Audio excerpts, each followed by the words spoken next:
Good evening, ladies and gents, wherever you may be around the world, and welcome to Splendid Isolation number 250. Been going a long time these days, and it feels like it to me sometimes. Okay, as always, I'm going to start us off with a tune. Take up the white man's burden, send forth the best ye breed. Go bind your sons to exile, to serve your captives' need. To wait in heavy harness on flooded folk and wall. Your new God's sullen peoples have devil and have child.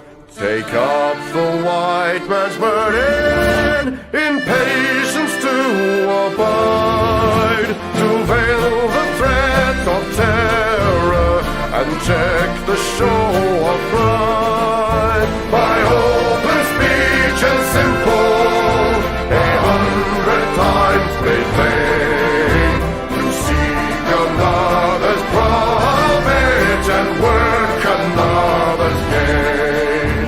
Take up the white man's burden, the savage wars of peace. Fill full the mouth of famine and bid the sickness cease. And when your goal is nearest, the end for others sought, what's love that heed and folly? Bring all your hopes to naught.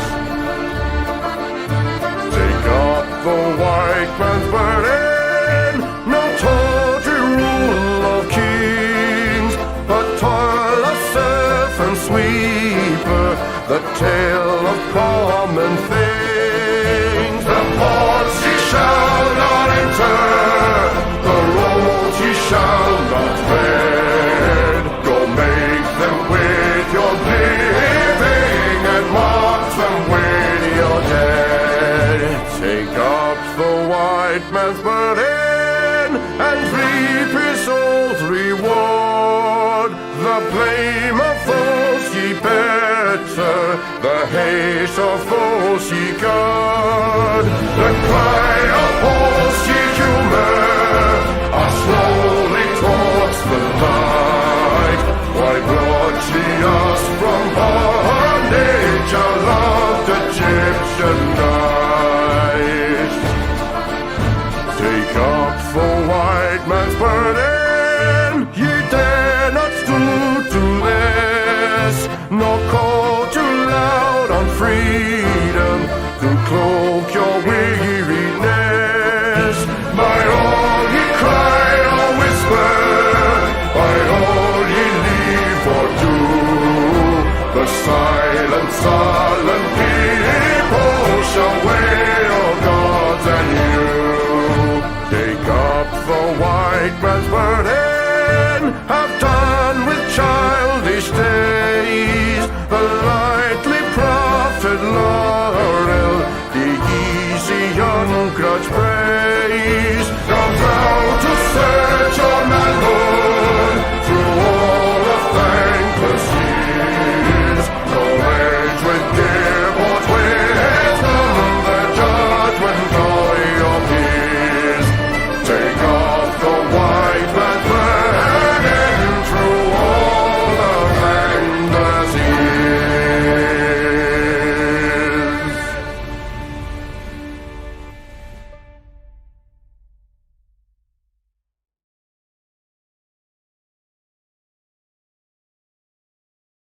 And that was, of course, the excellent Chris Gard. If you like good music, go and check out Chris Gard's channel on YouTube. He has some excellent music, including some contemporary stuff as well as traditional stuff like that. Good evening, guys, and welcome to our 250th stream. We've been going a long time these days. Hello, everyone. How are you going, Adam and Mitch? How are you doing today? Same old, same old. Yeah, good. Just here to talk about the Portuguese threat. Yep. The Portuguese question is the big issue of our day. Yeah. Okay. Let me see. What are we going to do here?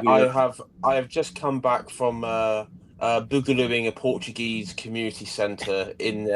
I'm joking. I'm joking. Of course. In Minecraft.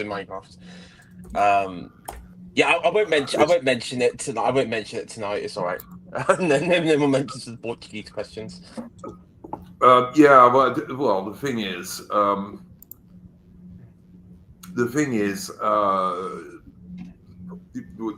what can you do against the mighty millions upon millions upon millions of Portuguese? I mean, yeah, there's just. Well, you don't let them become MPs, but yeah. Or councillors. Yeah, I don't disagree with that. Yeah. Mitch, did you have a first topic for this evening? I don't know. Share screen. Into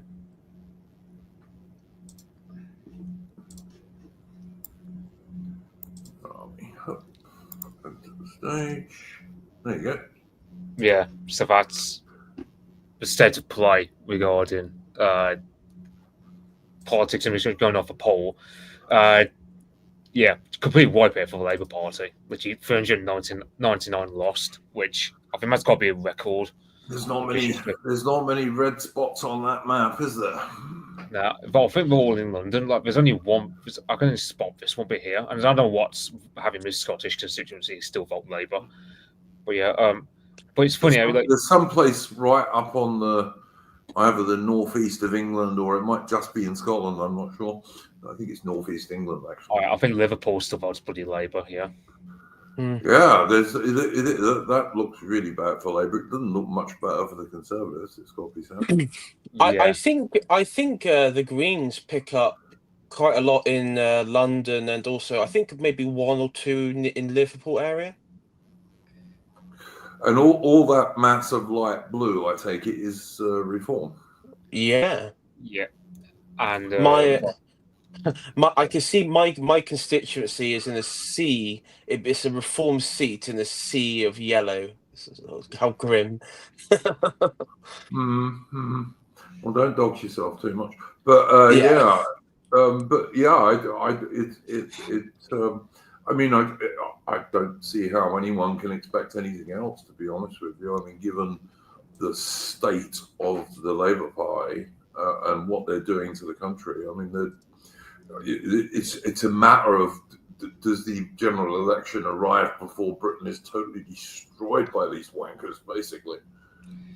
yeah, I mean, you're all celebrating a bit soon. I've been reliably informed by a guy that called me a cockwomble about 20 seconds afterwards that actually Find Out Now polling is just a Reform stooge, and actually they've only got 29% of the vote, which still makes them the largest polling party. But that for that reason they're finished. They're not going anywhere. Sorry guys, back it up. Yeah, that's the thing. What votes? Like, literally, if you're voting against Reform, you've got everyone from like Conservative all the way to like Greens to vote for. You pretty much got I don't lack for options to block out Farage. Whereas if you're on the right, or basically or let's say you're one of these, because one of the main reasons why Reform are polarised, because you get the people who voted for Brexit who don't really vote all that often, like a low propensity. They're just anti-establishment, and that's why Reform is so high. And then there's this other poll, which I would say, basically Rupert Lowe. If there was to be a hypothetical Rupert Lowe-led party tomorrow, then they get 10% of the vote.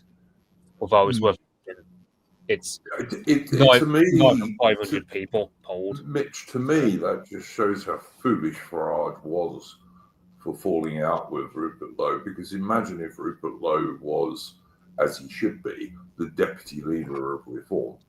Now, they'd be even more popular than they are.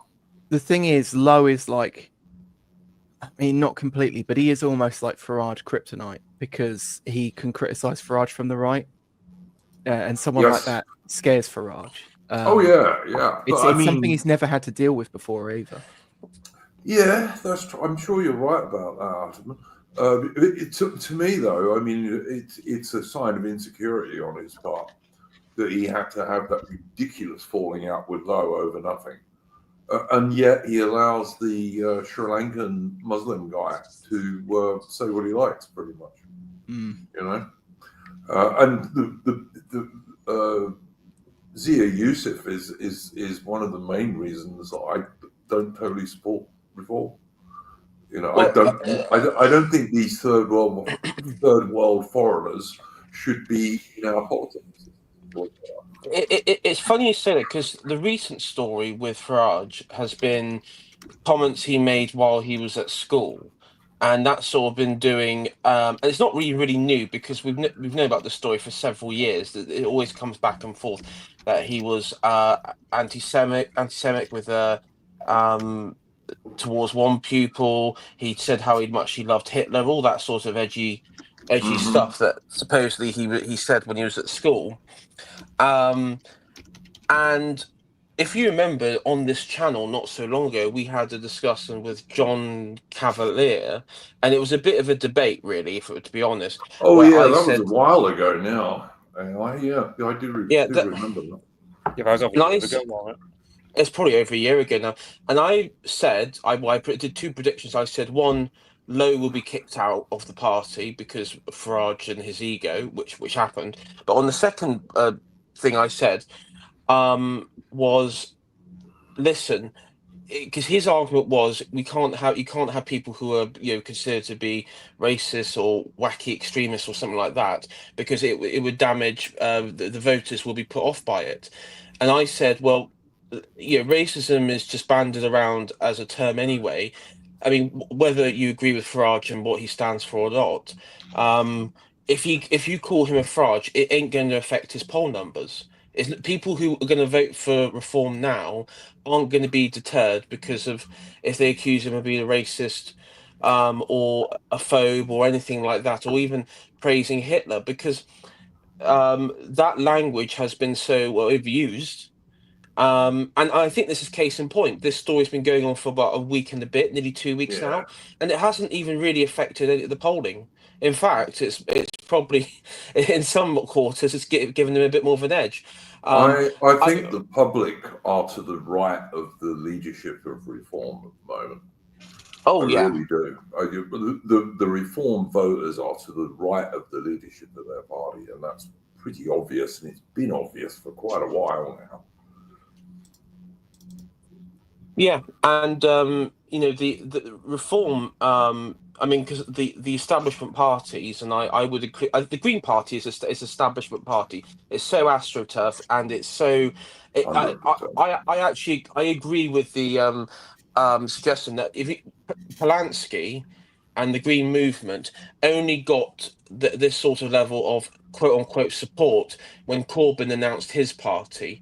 So I believe that, I mean, yes, the Green existed before that, but this boost in the polls only happened when Corbyn tried to come onto the scene. So I think there's more. I think there's more at play there. But that being said, yeah, the left is split into several parties. I include the Tories in this because the Tories are left as well. But yeah, Farage could get about 30% of the vote, and he could still have a thumping great majority. I mean, what did Starmer's Labour Party last time get?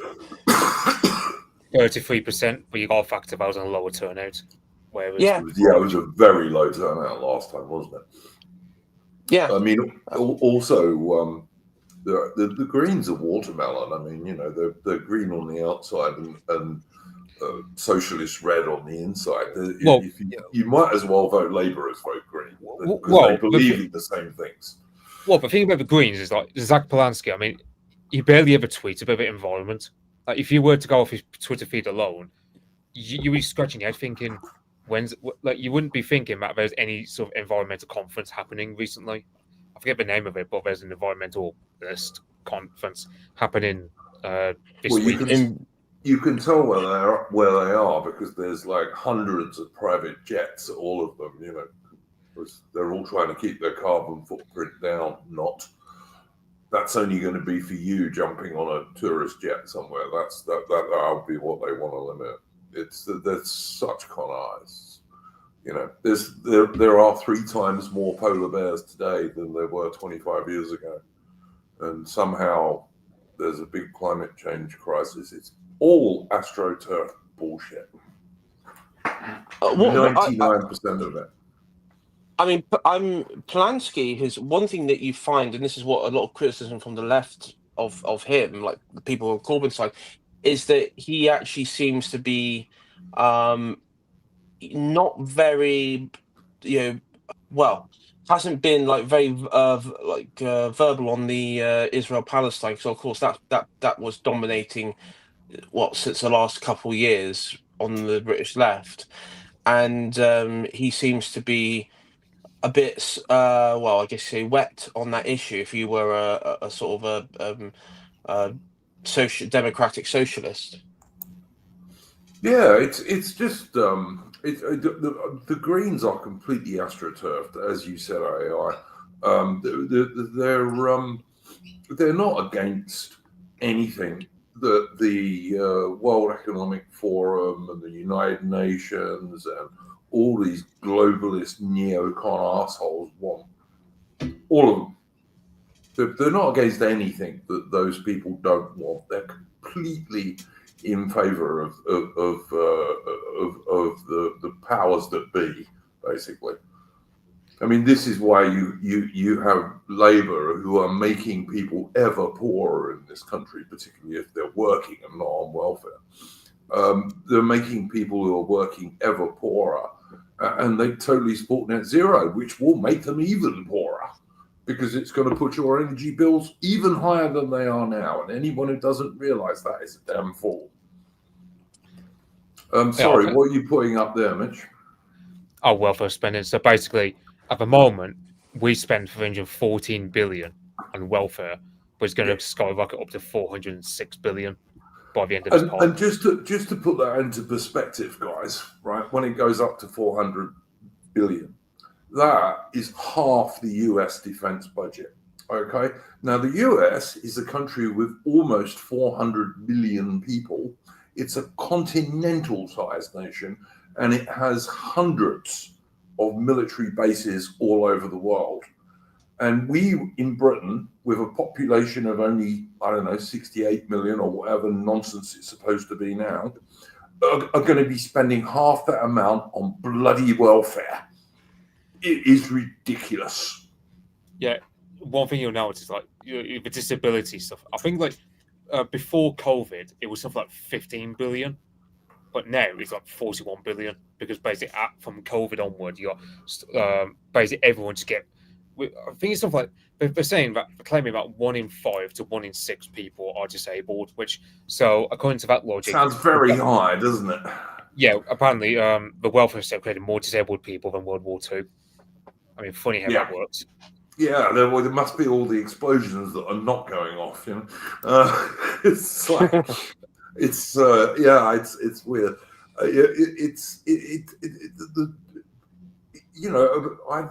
I talk sometimes about how ridiculously small the British Armed Forces are. Right, you could take 25% of that welfare spending and spend it on the British Armed Forces, then Britain would have the 3rd largest navy in the world quite easily after the Americans and China. With just a little proportion of that welfare spending.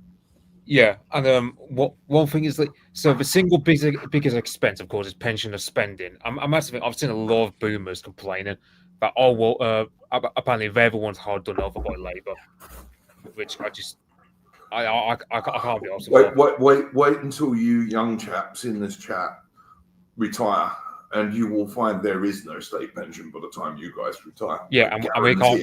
Yeah, and we can't even save it for a private pension because the government will take that money away as well. So yep, and they're doing that, and they're also making it harder and harder for people to pass on their house or land or property to their children. Dan on Lotus just mentioned this. So, because the thing about they're saying the mansion tax. So basically, if your house is worth 2 million grand, you get X amount of tax on it, and if your house is worth 5 million quid, then it gets a higher rate of tax.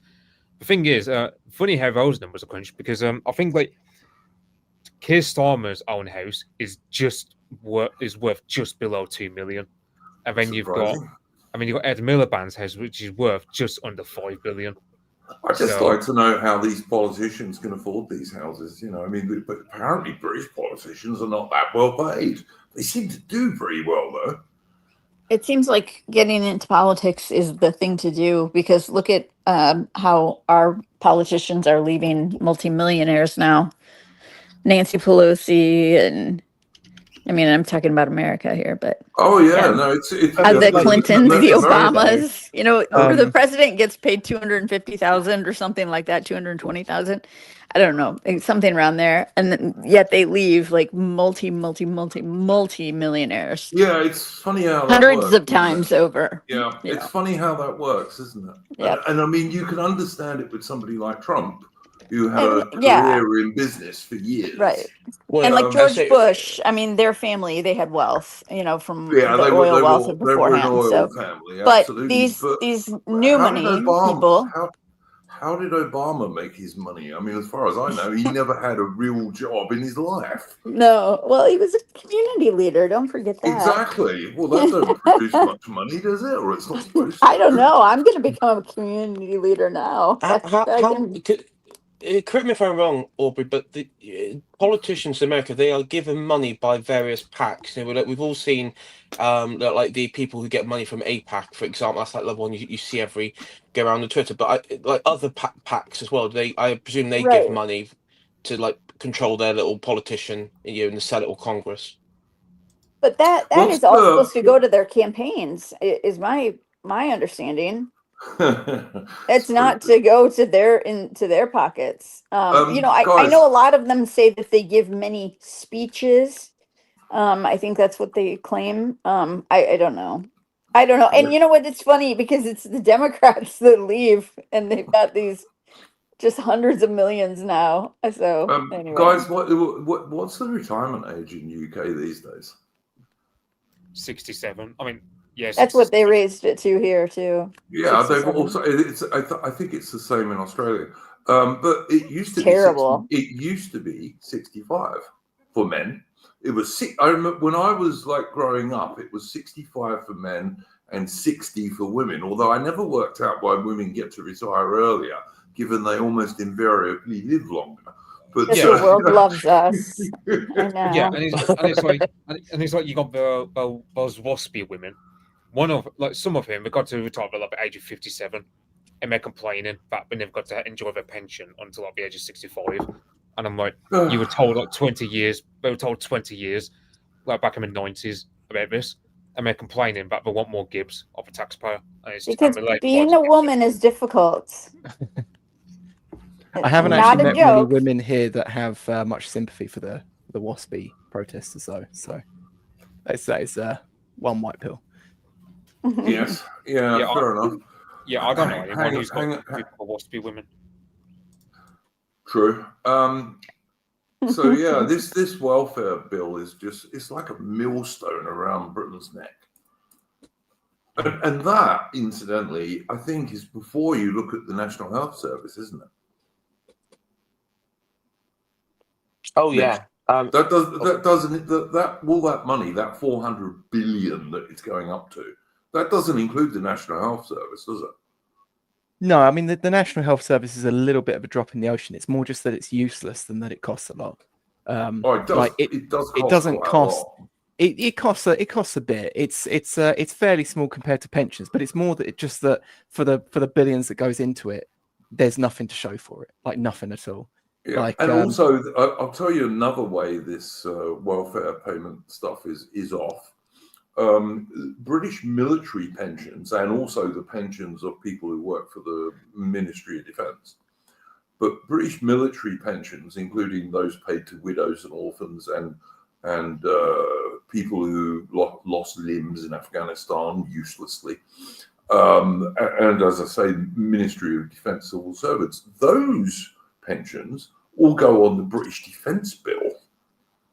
They're not counted in that in those figures that are up on the screen now. So they can undermine their NATO commitment even further. Yeah, Not that I care about they NATO claim we commitment, spend. They claim we spend 3% of GDP on defence, but we don't because we count all the pensions in it. Yeah. Woodpit in chat said, so they can nag us to death. He's talking about women, but for a second I thought he was talking about the NHS because I read that as nog us to death. Yeah, basically what the NHS does. Yeah, we do nag. We do nag a lot. I will admit to that. It's look, Mitch. I mean, you can't argue about this. This is just a giant millstone around Britain's neck. This welfare bill, and how much of it goes to immigrants? But with the two-child benefit cap has been scrapped now, so we're going to get more money going to Pakis and Bangladeshis who have loads of kids, especially a lot of inbred children about. So we're going to be paying for. Yeah, I saw that on X earlier today. We're live on X at the moment, by the way, guys. And I saw that there was someone had put up a post of a Pakistani family with about 19 kids saying, "Oh, thanks to the Labour Party." But yeah, true. The thing is, though, and sorry, go on now. I'm going to say no. I saw there's that clip that goes around where you have the sort of a Pakistani family, and all of the children, because it's intermarriage. All of the children, all grown up, teenagers or whatever, are just like they're not even they're. I mean, they're really badly. The R word, effectively, where they cannot walk, they cannot move. It is quite a sad sight to see. Sometimes you see the clip going around on the socials, but that's also included. Cousin marriage used to be illegal in Britain, and it was enforced. It's not anymore. I don't think it was strictly illegal, though, was it? It was more that the church, like you used to have a meeting with your priest before they would sign for you to be wedded. It was socially frowned upon, very much so. I think the church wouldn't agree to allow you to wed in the church unless the priest had made sure that you weren't cousins or something. Yeah, or at least that seemed to be broadly what people did. And it was first cousins, particularly, that they were trying to stop doing that, and for good reasons. So people like Ilhan and Omar can't marry their brothers. That sort of thing, yes. That's not allowed. Darn it. That's a shame. I mean, strictly speaking, it wasn't common in British royal, in the royal, with the royals either, or nobility back in the day. It wasn't. It wasn't even commonplace with those lots either. So that's funny though, because it's like it's almost used quite exclusively as an insult. Republican types used it against the royalty as an insult. Boomers, like part of the boomer sort of mindset growing up, they used to bang on about this a lot. They used to go, "Oh, back before the war, people were always inbreeding in the villages because there was no one else around." Wasn't true, but they used to go on about it. And now suddenly it's okay. It's absolutely fine. It doesn't lead to any downsides whatsoever. It's actually good for your kids because they grow up in a more financially stable and larger family unit. So is Queen Victoria, like, was she spiritually Pakistani or something? Is that what yeah, well, Bangladeshi. Oh, Bangladeshi, I should say. Yeah, it's but as I said, even within the royal family, the first cousins was kind of avoided.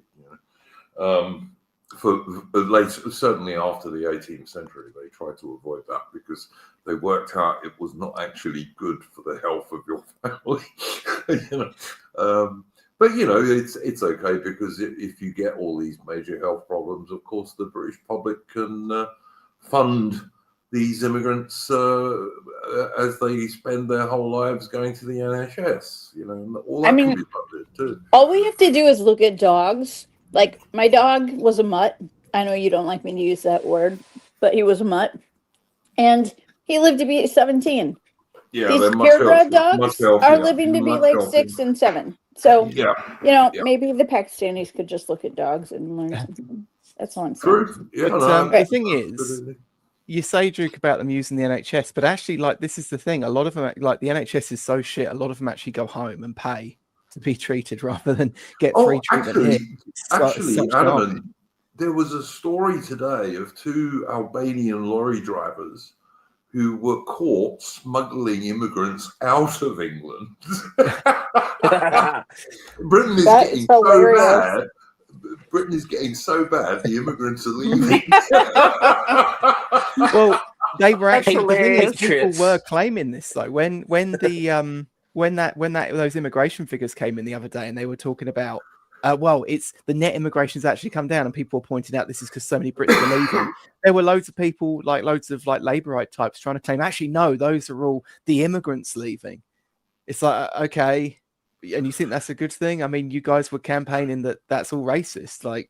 Yeah, Now I it's mean, fine. the truth of it is, and of course, the people who are leaving are British qualified Yeah, people. mostly going to places like Yeah. Australia and stuff like that. Yep. Yeah, they were Canada, saying it couldn't be USA. Brits leaving because we left the EU, and therefore Brits can't leave Britain now because of Brexit. We're like Absolute locked bullshit. in, like a prison.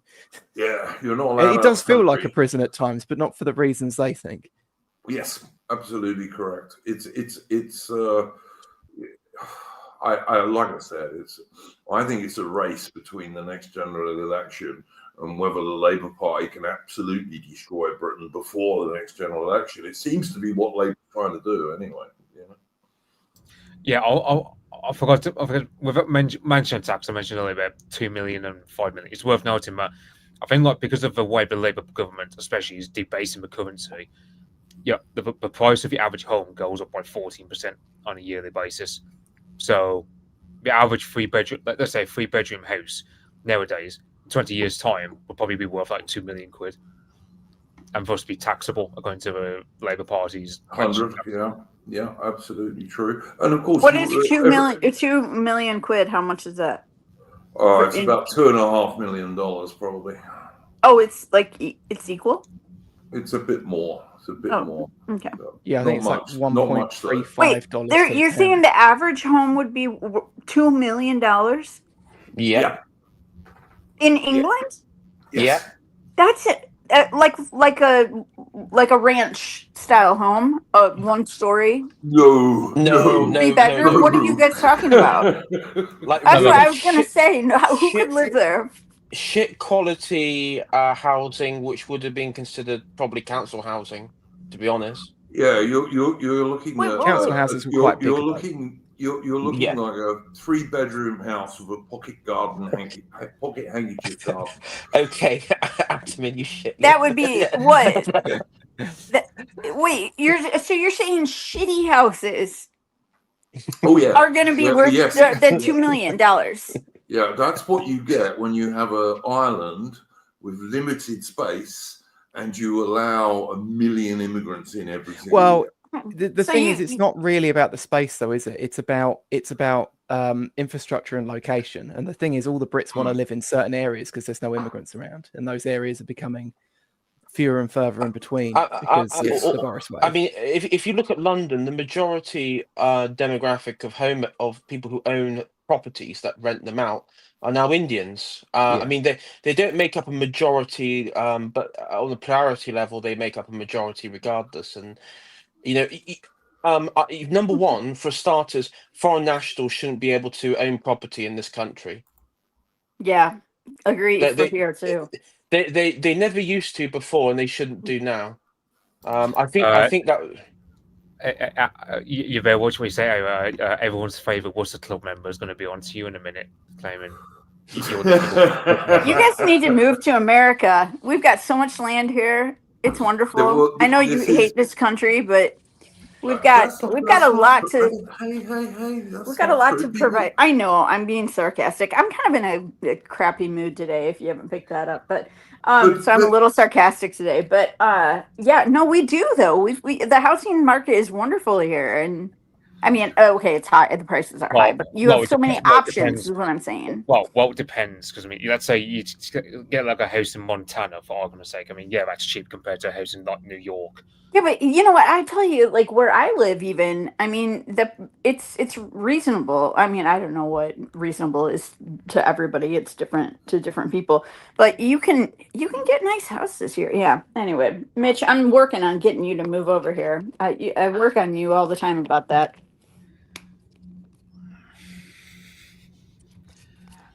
I just think you should find a cute American girl.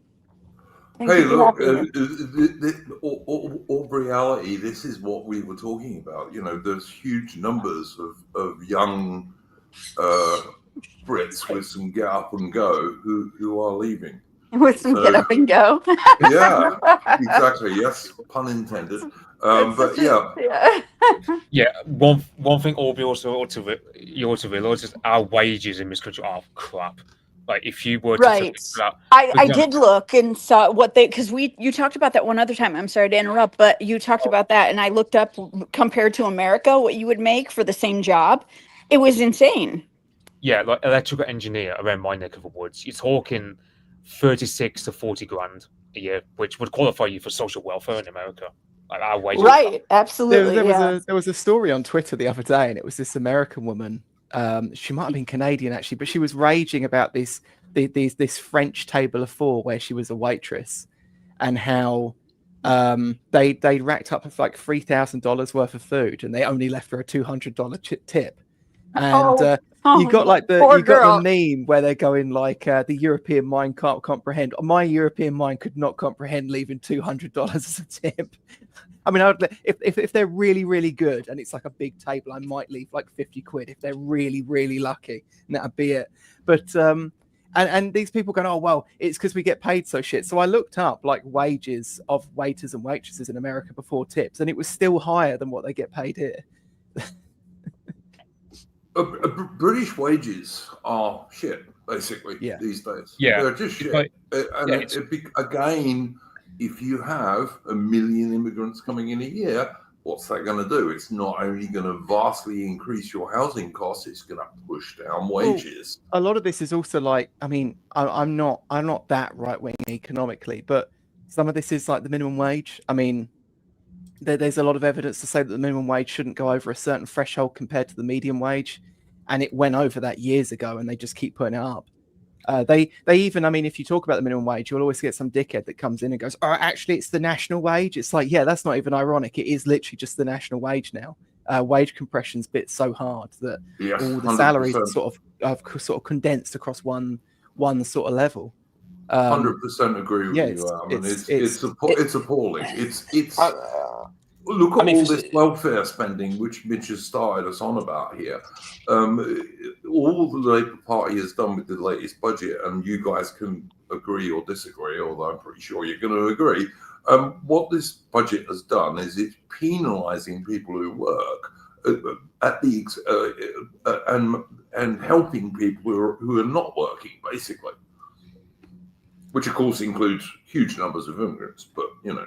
Yeah, and that's the thing, like they're saying net migration has gone down. And it's like, well, of course it's gone down because so many people are leaving.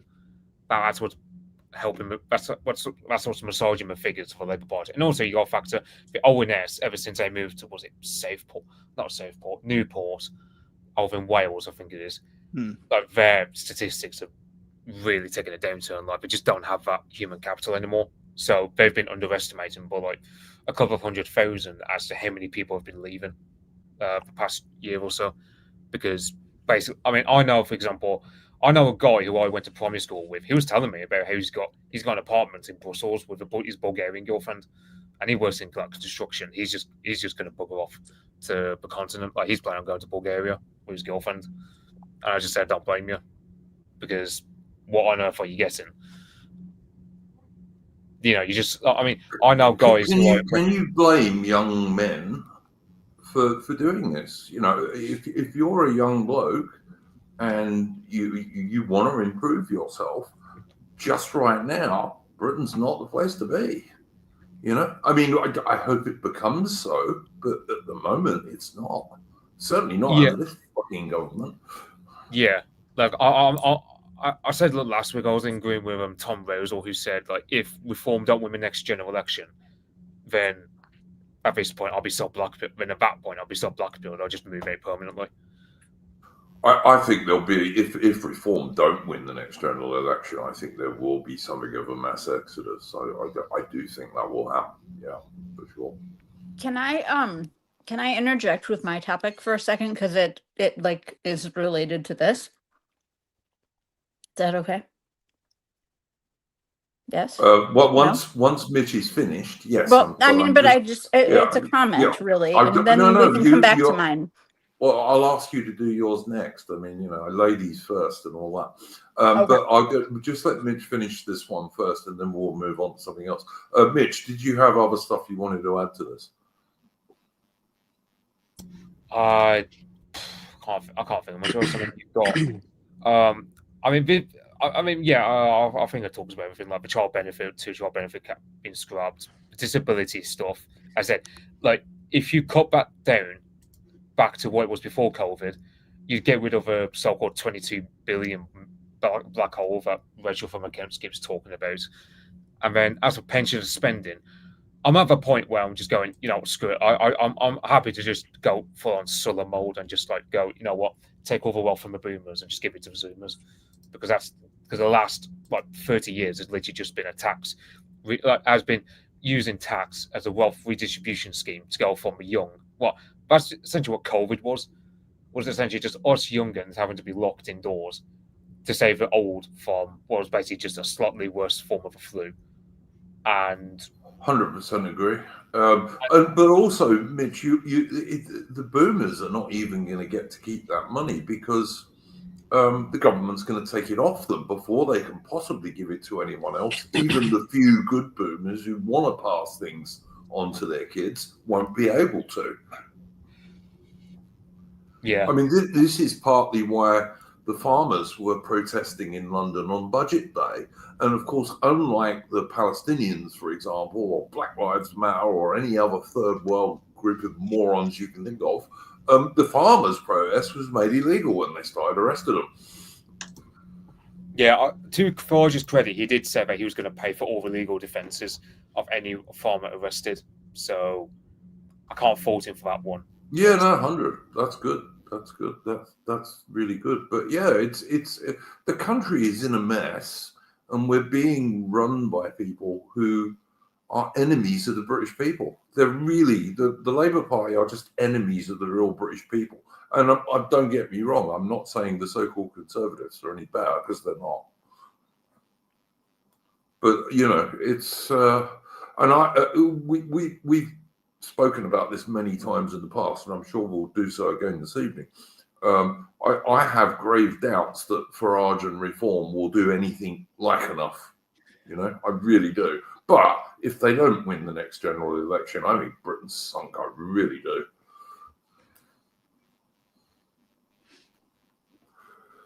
Guys, any other points on Mitch's first topic? No. There was something in chat that came up earlier, but no, it'll come up again. No worries. No further questions. Okay. If you hear noises in the background, by the way, is Aubreyality's conure, which is that bird in her picture. Which is why I put, she's adorable, but I just kicked her out of the room, so. Okay. Well, that's all right. I mean, hopefully it'll be okay. my little dog, when he was around, used to sometimes go crazy in the background, and he was quite popular, so that's all right. To Aubreyality, go on, then we'll do you next. What was your topic? So I really wasn't trying to cut you off, Mitch. I'm sorry if I don't want you to think I was trying to do that. It's just that my topic goes along with yours, that Trump announced that he's cutting off all foreign or all benefits to illegals, which is freaking phenomenal. So it goes along with what you guys are saying. Here's what he says. He's promised he's going to end all. Wait, hold on. Here was the actual announcement. Announced that it will. Oh, hold on. It's taking me. Okay. Announced it will issue proposed regulations clarifying that the refunded portions of certain individual income tax benefits are no longer available to illegal and other non-qualified aliens, covering the earned, all these taxes. But it says then that they're working to cut off federal benefits to illegal aliens to preserve them for U.S. citizens. Let's hope that happens, because if it does, that'd be amazing. And then maybe you guys could follow. Oh look, Can't- it'll be a good idea if he does it. He doesn't always do what he says he will do. Though. I kind of have a feeling he will, though, with this. I mean, while I think he probably wants, maybe he wants to do this because of the two National Guardsmen who were shot, the guardswoman who was killed as well, horrible. and that sort of, that's been the response to it.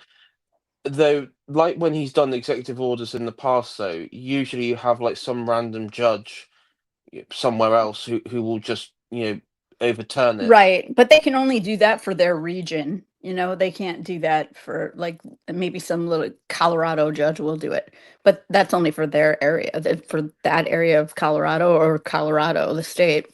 They can't do that nationally. No, but I guess then the trouble is that I mean, unless it's like a Supreme Court. Yeah, which probably won't happen. But you'll have Democrat areas or areas which, I mean, depending how Democrats do it, the midterms, they could just overturn it in their elected areas. Let them do it then. Let them continue to become bankrupt and just shit cities that nobody wants to, pardon my language, but that nobody wants to live in, like they kind of are already. Let those cities go down. Learn a lesson. I would say like this. Oh, sorry. I was going to say the problem with that mentality, though, Aubrey, is though they make like those that make California and parts of California unlivable, they then just move to, I guess like what happened before, to the red states, and this is what happened in this country, where London and many cities have become unlivable because of foreign populations and gang crimes and stabbings and the chaos that comes from all that of like modern Britain, and they'll just move to my neck of the woods and then start voting for like the same or similar parties, then create the same problems, and that's something, that's something that unfortunately, I mean, it has happened in America before, where people have been chased around the map and voted differently in different areas, and then they create problems, move, and white flight being like the most sort of like historical context for this, like in places like in Chicago and what have you. But yeah, that's my only thing is like what's stopping them. We can guess which Democrat areas will probably vote. Oh yeah, which judge in those areas will vote to overturn that or what have you. But this is the problem. You kind of need in this scenario. You do need America to be truly united, not having like these peripheral partisan people on the local level sort of throwing a spanner in the works. And I think this is where Trump, I do wonder if he actually realize if he thinks about this, and he does need to be like he does need to have like real dictatorial power to do what he says he wants to do. I wish he did. I mean, yeah, if he had real dictatorial power to do this sort of stuff, but then you make a good point, though, because I do worry when he does make kind of general sweeping statements about things like this. I do worry that the left is going to go crazy, of course, with everything he does, though, and call him a dictator and this and that. And it's just like, oh God, the rhetoric it's all going to start back up again. It gets so old. All the No Kings rallies. And I think you're right. I don't know how you solve this issue. I really don't, because, like you said, I mean, they're just going to go on to other cities, other areas, and ruin those. I don't know the answer. But I do think stopping benefits to illegals is definitely something to do. I mean, we're not talking about all American citizens. We're not talking about American citizens, for God's sakes. I mean, they're giving free. That means it says free education. They're not allowed to have now. What? Sorry, go ahead. Sorry, I just wanted to say, somebody's saying we've probably discussed it already. Will we talk about no jury trials? Yes, we will later on in the stream, guys. That's all I wanted to say. Oh, yeah, that is an interesting topic, too. But here's what it says: restricting access to federal programs, ending free tuition, food and workforce assistance. So SNAP, the what the cards, right, for food, Medicaid and healthcare, and federal funding to states. So President Trump has stated that states which continue to use their own funds to provide benefits to undocumented immigrants will not receive federal funds. The administration has already canceled some grants to cities like New York that offer assistance to migrants. Of course, lawsuits, yes, are going to happen, but Woodpit makes a good point. I mean, they're not paying taxes, so why should they get taxpayer benefits? Woodpit makes a good point, and I think Woodpit is an American, and he says their children are citizens, though, because as long as you've got birthright citizenship, then their children are citizens. Right. We've talked about birthright citizenship even being like cut,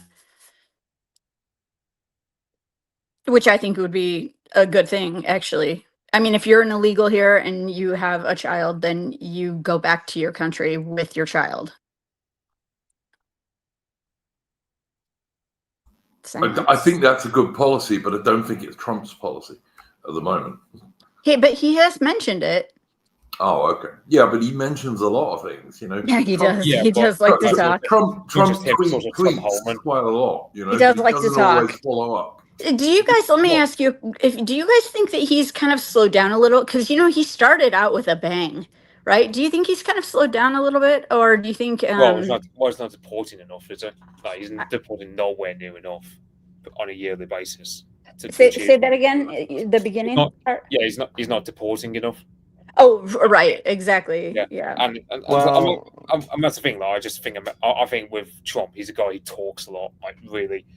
I mean, well, I think he has those ideas. It's just hard for him to be able to make them happen. That's the problem. And he's not a career politician, so I think he's still kind of learning the ropes. And I think he has these ideas as a businessman, which is what we needed, a businessman to come into office. That wasn't a politician, but I think he sometimes is a little naive as to how you get these things through.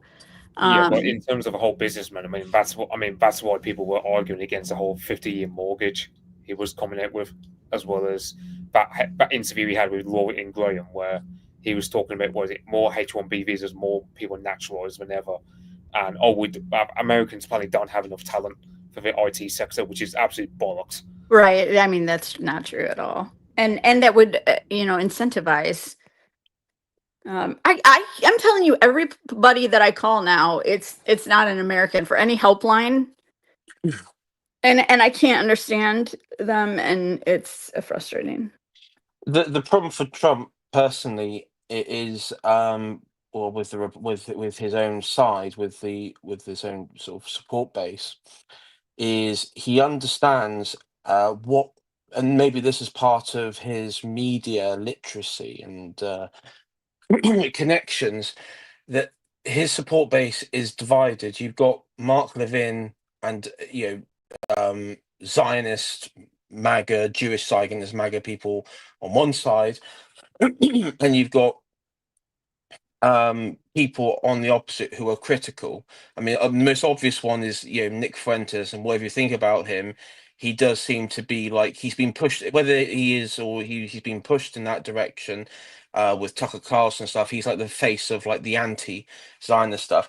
And if you notice with Trump, maybe he's not being very like, he isn't being sort of up front and center. Is he doesn't want to like piss off both sides or one side. Like for example, he wouldn't condemn Tucker Carlson doing an interview with Nick Fuentes. When he was asked, he was like, well, he do an interview whoever he wants or something like that. And then at the same time, he's sort of doing lip service to Mark Levin and his crowd and everything. So yeah, he's trying to balance out both sides, because he knows that if he angers one, he could lose his life for real. Right. I mean, that's the tough thing here, to be a Republican, politician. I mean, balancing. It's a balancing act that's ridiculous. They tried. Some people tried to get my dad to go into politics, and well, he said he didn't want to be a prostitute. So essentially, that's what they are. You know, they're 100%. yeah. That- And I mean, good on you. Now, somebody is saying in the chat about the 50-year mortgage. I mean, look at this 50-year mortgage idea. Buy your house at 20. Start buying your house at 25 and own it by the time you're 75. If you get to 75, right. It's just insane. I Yeah, mean, come on. those deals are pretty awful, and the commercials, they make them look like they're, you know, government, they make them look so helpful, and like they've got a guarantee behind them, and they get spokespeople that the public trusts. And can I just say real quick that yes, there are a lot of great states here in the US, and South Carolina is one of them, and I'm about to go back there in a week to dog sit and chicken sit and horse sit. That could easily not sound good. I realized as I was saying it, so I enunciated. Could have been really bad. I know, and the horse too, and well, the dog could as well. Okay, I totally stated that wrong, but because we've been going almost for an hour, can I do a little bit of channel admin, please, before we carry on? Guys, if you want to support the channel, you can do so via Entropy. And I notice we've already got about 3 super chats, which we will deal with towards the end of the stream. But you can support the channel via Entropy. And also, if you want to ask a question you want the panel to address, you can do it that way, and we'll do it towards the end of the stream. I also wanted to mention that Mitch is going to be on a stream with Apostolic Majesty soon. We'll talk about it a bit more towards the end of the stream. But Apostolic Majesty is doing a series on Japan, and Mitch is going to be on at least some of that. But we'll give you some more details on that one towards the end of the stream. But just as a reminder, which I'm certainly going to be watching. I think it will be good. Did anyone else have anything to say on? I have one more comment too. Sorry. Clausington says that the U.S. housing market is awful, but you can still get a good starter home for a couple $100,000. You can get a good starting home for less than $100,000 here. Actually, I mean, you can. I in some areas, I'm saying. There are some areas where you can really get a lot of house for your money. And let me tell you what's really cool now that I've been looking into. There's these things called barn dominiums. Have you guys heard of these? I don't know if I was late to the game because I just found out about these, but they're literally like barn, like, you know, the outside of a barn. And then like on the inside, you make it almost kind of loft style or however you want. But they're so much cheaper and they're really cool. They're really cool. Anyway, look them up. They're very cool. So move to America and get a barn dominium. I was just going to say, Aubrey, they were doing like barn conversions in places like Berkshire and Oxfordshire in Britain, in England, in the 1990s. But they were all like, by the time you did them, they were like £1 million even back then. Yeah, you know? Yeah, that's not the case here. I mean, you can get a really nice one for like 125,000, like really nice. Yeah, Google them. They're really cool. Yeah, someone was saying about like a 50-year mortgage. I mean, I know Japan before had a real estate bubble back in the early 90s. They were offering like 100-year mortgages back in like the late 80s. Because the thing was, after the Plaza Accords screwed over Japan, like because they had to artificially deflate their currency to give the dollar, because basically Reagan was running up a deficit and he had to shore it up by going, okay, telling the Japanese destroy your own economy so that American exports have a better hand. But yeah, the Japanese, they decided to expand like their cheap credit supply. That actually screwed over the economy. So in the 90s, they get what's called a lost decade. And what happens is you have this real estate bubble. America offering at one point like 100-year mortgages. So you have like this situation where sons or even grandsons are having to inherit the debts of their fathers. or their grandfathers even. Like, but you've also, Mitch, I know in Japan, in rural Japan, not in places like Tokyo, obviously, but in rural Japan, there's houses which are basically free these days in some places. Yeah, the problem is there's no work there. Like, yes, exactly. Yeah, there are areas where there's not a lot of employment. Although, if remote working and what have you continues to grow, which I'm sure it will, that's going to become less and less of an issue, to be honest.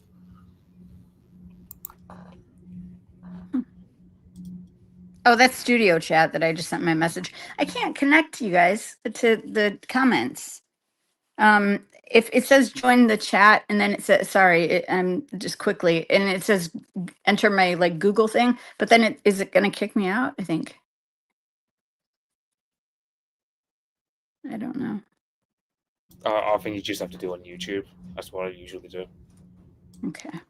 I'll try to figure it out. If I get kicked out, I'll come back. Yeah, no worries. So you all you've got to do is open the YouTube screen. Yeah, I'm just afraid it's gonna kick me out. Oh, Sorry. you're probably on your phone, aren't you? Okay. Yeah, I had Right, to. right. Yeah, my charger cord is. Well, no not worries. If you get kicked out, I'll always Okay. put you back in. Okay. Thank you. Let me see. William Grenville, aka AI. Did you have a first topic for this evening? I was going to. I mean, I think is your topic the jury trials, Iron Duke? Was that going to be your one? No, I was only going to do that if no one else did. Okay, so the story that's come out, and this came out via the Telegraph, as well as a few other places, that the UK government, in particular, under the Justice Secretary, that it would be, and Home Office, well, so David Lammy, that jury trials would be abolished, with the exceptions being murder, rape, manslaughter, and also crimes, quote unquote, which are perceived to be public interest, unquote. And this has had, I haven't seen a single person, even from the shit lib right, center right, far left, that there's not been a single person that I have seen say support this at all. Even AI, even Jacob Rees-Mogg was very much against it. Yes.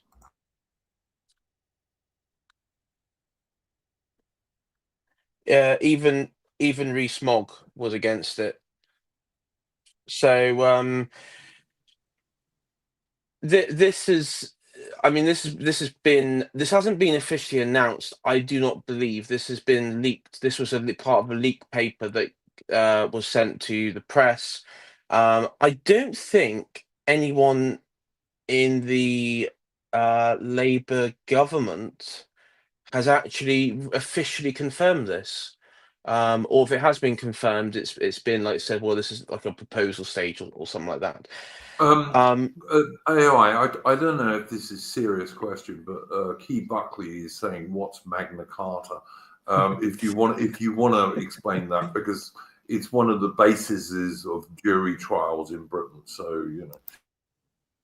Well, yes, it's the earliest form of rights, and one of the things that goes back even into, and when we talked about Anglo-Saxon England, even back as far as that, is the right to be tried by jury of your peers, and that's something we exported in our empire to the white colonies, the white dominions, and even that breakaway republic. Yes, it's the basis of the American system of justice is a jury trial. If you just go in front of a judge who is paid by the government, there is no guarantee that that judge will not be biased. And in fact, many instances in recent times of activist judges in Britain who totally believe in the government's agenda, who enforce the idea of a two-tier justice system whereby real British Anglo-Celtic people are second-class citizens in their own country. Whereas if you're an immigrant of some description, or children of immigrants of some description, you will get a lesser sentence if you get a sentence at all. And if you get rid of jury trials, you're going to be dependent on one judge with no ordinary members of the public deciding your fate. Now, there are many problems with jury trials, all right, including the fact that it depends where you go to court, you know. If you go to court in the wrong area of Bristol, for example, and you're, let's say me, I'm probably going to get convicted because the people in the jury won't look like I do. And you'll probably get a higher sentence too than well, other people would. that's possible, but the sentence is down to the judge more. Right. And their guidelines. Not necessarily. I mean, here, well, the jury here gives it, and then different. It's sorry, different. Yeah, probably is. It's worth noting as well, Duke, that that actually, like, the judges are actually also a place where a lot of the bias comes from. And bearing in mind, this is the same government that tried to, like, not even a year ago, allow through sentencing guidelines that specifically discriminated against people based on race. Yes, are your judges elected? They're not elected, right? Didn't you say? No. So that's kind of frightening. So how do they become? They're appointed by the government. Okay, so not by the people. Reason, this is one reason why people in Britain are very worried about two-tier care's idea of getting rid of jury trials, because it means you will almost never get a fair trial, basically. Oh yeah, I mean, if you're on the right, you're going to be in trouble. I mean, it never used to be appointed well, if you're white, you're going to be in trouble. Right, that's especially a white man. They never used to be appointed by the they're appointed by the state. I mean, it never used to be like political parties or something like that. But effectively, it is now because of the Supreme Court, which has total authority over everything else. And I mean, every judge. I mean, they are all Labour judges, even if they don't view they're in the pocket of the party and everything, and they will show. And what you'll have is if say, you know, myself, Mitch, or Atman, or Iron Duke, or if you come back to the UK and we all get arrested, you'll have a judge, a Labour judge, a prosecutor who is also Labour, no jury. I mean, at least like fucking. At least like the Soviet show trials or the Nuremberg trials, at least had like a veneer of of sort of like fairness about it. I mean, this wouldn't 100%. What you're going to have is you're going to have like Joe Citizen, like you or I, going to court, and you're going to face a government-paid prosecutor and a government-paid judge who will decide whether you're guilty or not and what sentence you'll get.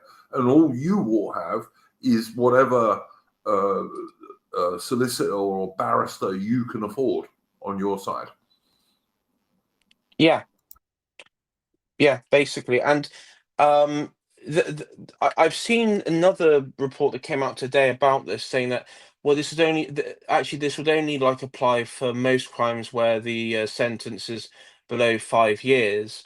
A sentence, but that actually, in some ways, that makes it worse, because like if you have like a fight, or if you have an intruder come into your house and you decide to fight back, I mean, you'll be done for assault, and the criminal will be let go. And this, as I say, this has had zero public support. There's zero public or people in the political scene support. The only, the only thing that I was going to say, like, devil's advocate argument that I can make from this is maybe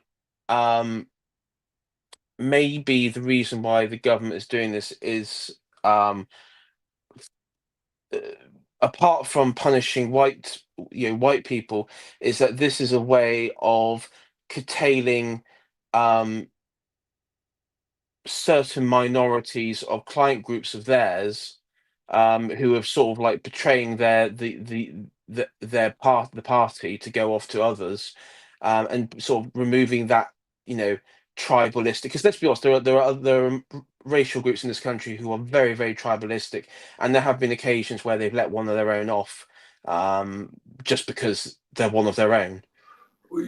All of the tribal groups in Britain, William Grenville, are very tribalistic. The only people who are not allowed to be is us.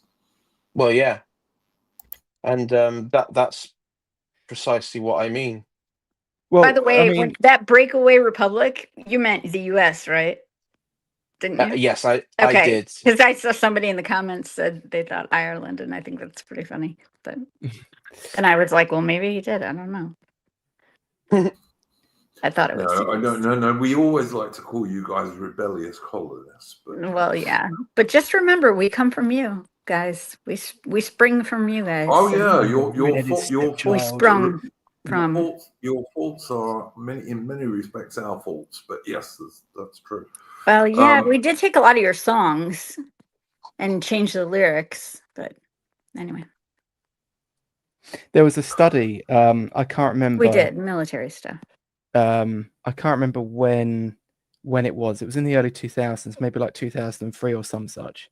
But there was a study into it was around the same time as the Macpherson inquiry, and they were trying to basically prove that courts in Britain were racially biased in favor of whites. And what the study ended up finding is, for some reason my link to the study doesn't work anymore, but the study does exist. I didn't dream this up. Yeah, I remember it. Yeah, and that they found that actually all groups discriminate against a white defendant, even otherwise. The white jurors are the least discriminatory, but they still have a more dim view of white criminals than they do of non-white criminals. And of course, you're better off being a woman, because women always get fairly lenient treatment. Yes. Well, Those women, those damn women. Ataman, it's the shit that's produced in media and everything. You always have like a TV show where a murder's has happened, they've arrested this black chap or something like that, and then suddenly it's actually this obscure white fella, and he was the one that did it. And in reality, Very realistic, Yeah, it's not really. Yeah, exactly. It's ever the case, and that is the, and I use that as a maybe on a hyperbolic level, but we all know that TV show, we all know that film, because it's been done thousands of times. Right. My nan was rewatching Heartbeat that was on repeat like last year. Does anyone remember that show? That is so old now. Yeah, Yorkshire in the 60s. Yeah, and they like, there's an episode where they get the jukebox in the pub and like half the village is against it. It's that sort of show. It's kind of adorable to look back at it now. But even in that, there was an episode where the local rugby team got a Jamaican player, and he got accused of a crime, and then it turned out it was actually this white guy. Of course it was. And he does this whole Jamaican. he does this whole spiel about being racially abused just because he's black, and I'm like, marginalized seriously? Groups do not commit crimes. 70 years ago. That's they've been at this propaganda for a long time. Can I tell you guys too that first of all, I just saw I don't watch television, so on Thanksgiving I was with my family and they're watching football, and I see this commercial that there's like 3 people standing there, and in the middle it's a guy dressed as a woman, and I was like, oh my god, this is on mainstream TV, like it scary. But everything now is a white. See this all the time now. It's a white man with a black woman. I don't know what the deal is with that, but they're like really trying to promote that. It's everywhere. But you can't be a white person now and be in a leading role of a show, if you've noticed, unless you're the villain. Yeah, no, absolutely. Unless you're the villain. But Usually also, it's a woman now that's like a Navy SEAL.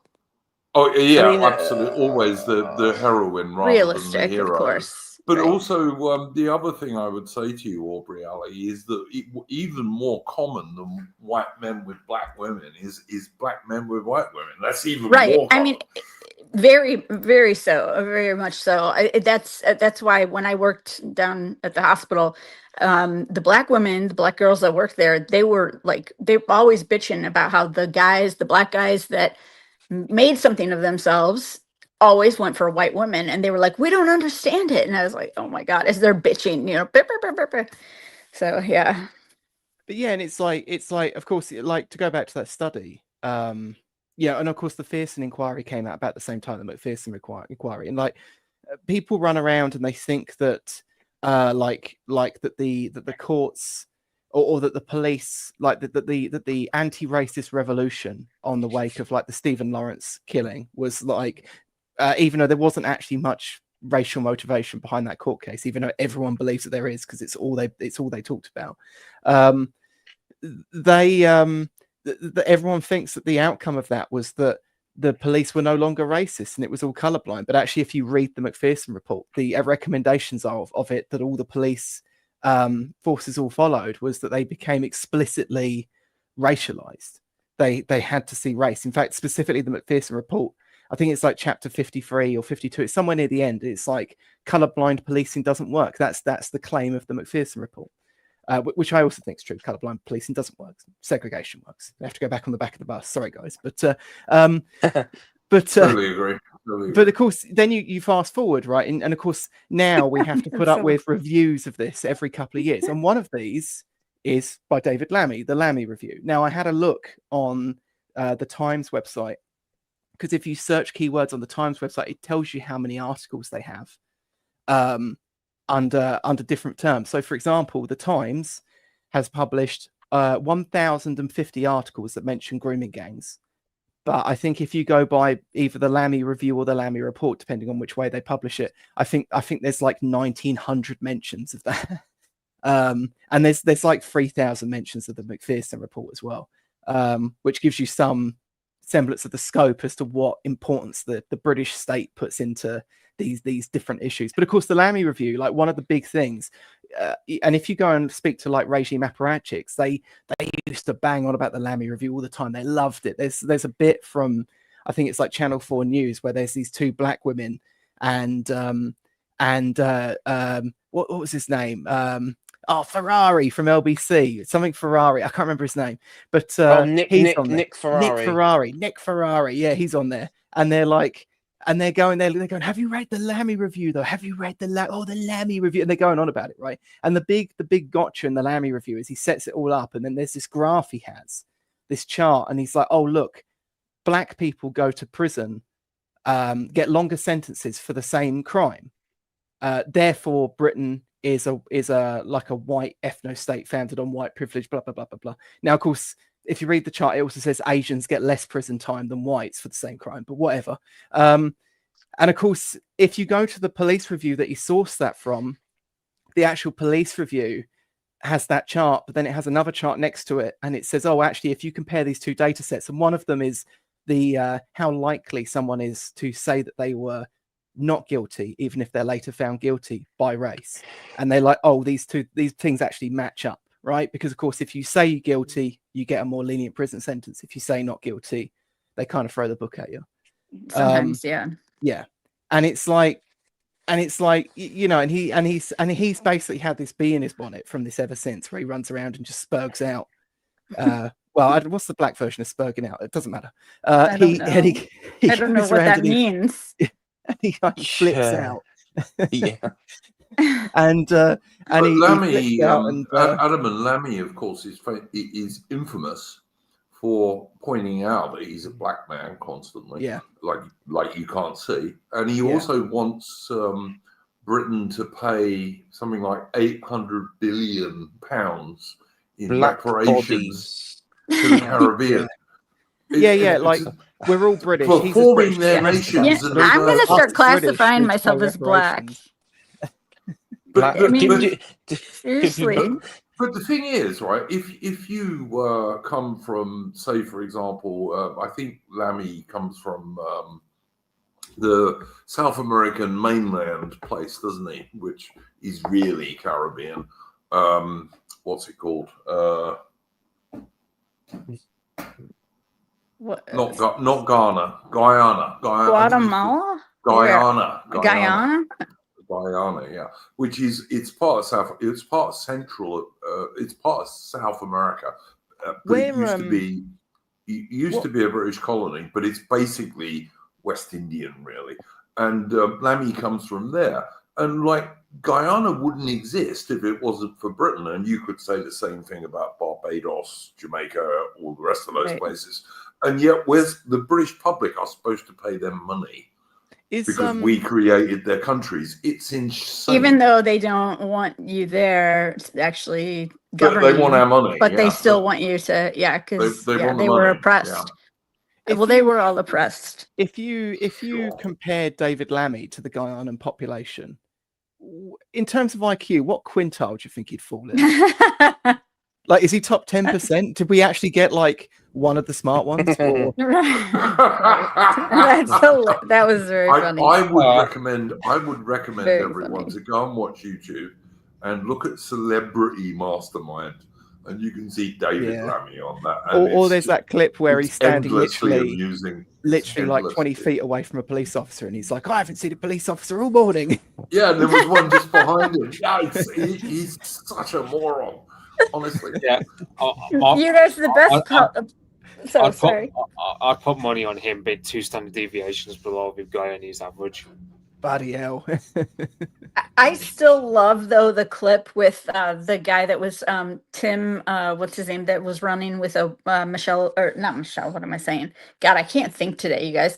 But, oh my God, what is her name? That tried to run for president that we hate. We all hate her. You guys, she ran against, she was going against Trump. What's her name? Thank you. All I could think was Michelle Obama. Yeah. So the guy that was running with her, right. And when he had the gun, and he was like, I was in the military and I was like fighting, and he was in Italy, but then he couldn't even figure out how to put like the clip in the gun. That was hilarious. I didn't even know how to hold it. That was a great political moment. Shows that the standard of training must have gone down. Eh? Imagine him versus like some spaghetti, but the spaghetti would probably win, to be honest. Well, he only served in Italy, didn't he? He claimed he was part of the war against terror, so-called. But he never got further than Italy. I don't think much was happening in Italy, to be honest. But okay. No. I think the red terrorists in Italy were sort of like, weren't really a thing then. So at that point. That was like 2 or 3 decades later. He was probably drinking wine and eating like a bunch of great Italian cuisine, and that was it, like going to a desk job or something. I don't know what he did in the military, but probably the only bit of action he had was getting shouted at by some Italian grandma or something. I doubt that they carried guns at all on the base. Like, they did when everybody had to, when you went to Afghanistan, right? You had to have it right next to you at all times. I doubt they even had them distributed with the guys on. Of course they wouldn't in Italy. So anyway, it was a wonderful, beautiful moment, and I loved it. And my cousin just sent me a message saying, be polite, because I said I was on the podcast right now. I'm never not polite. Am I? I'm not saying anything. I love that silence.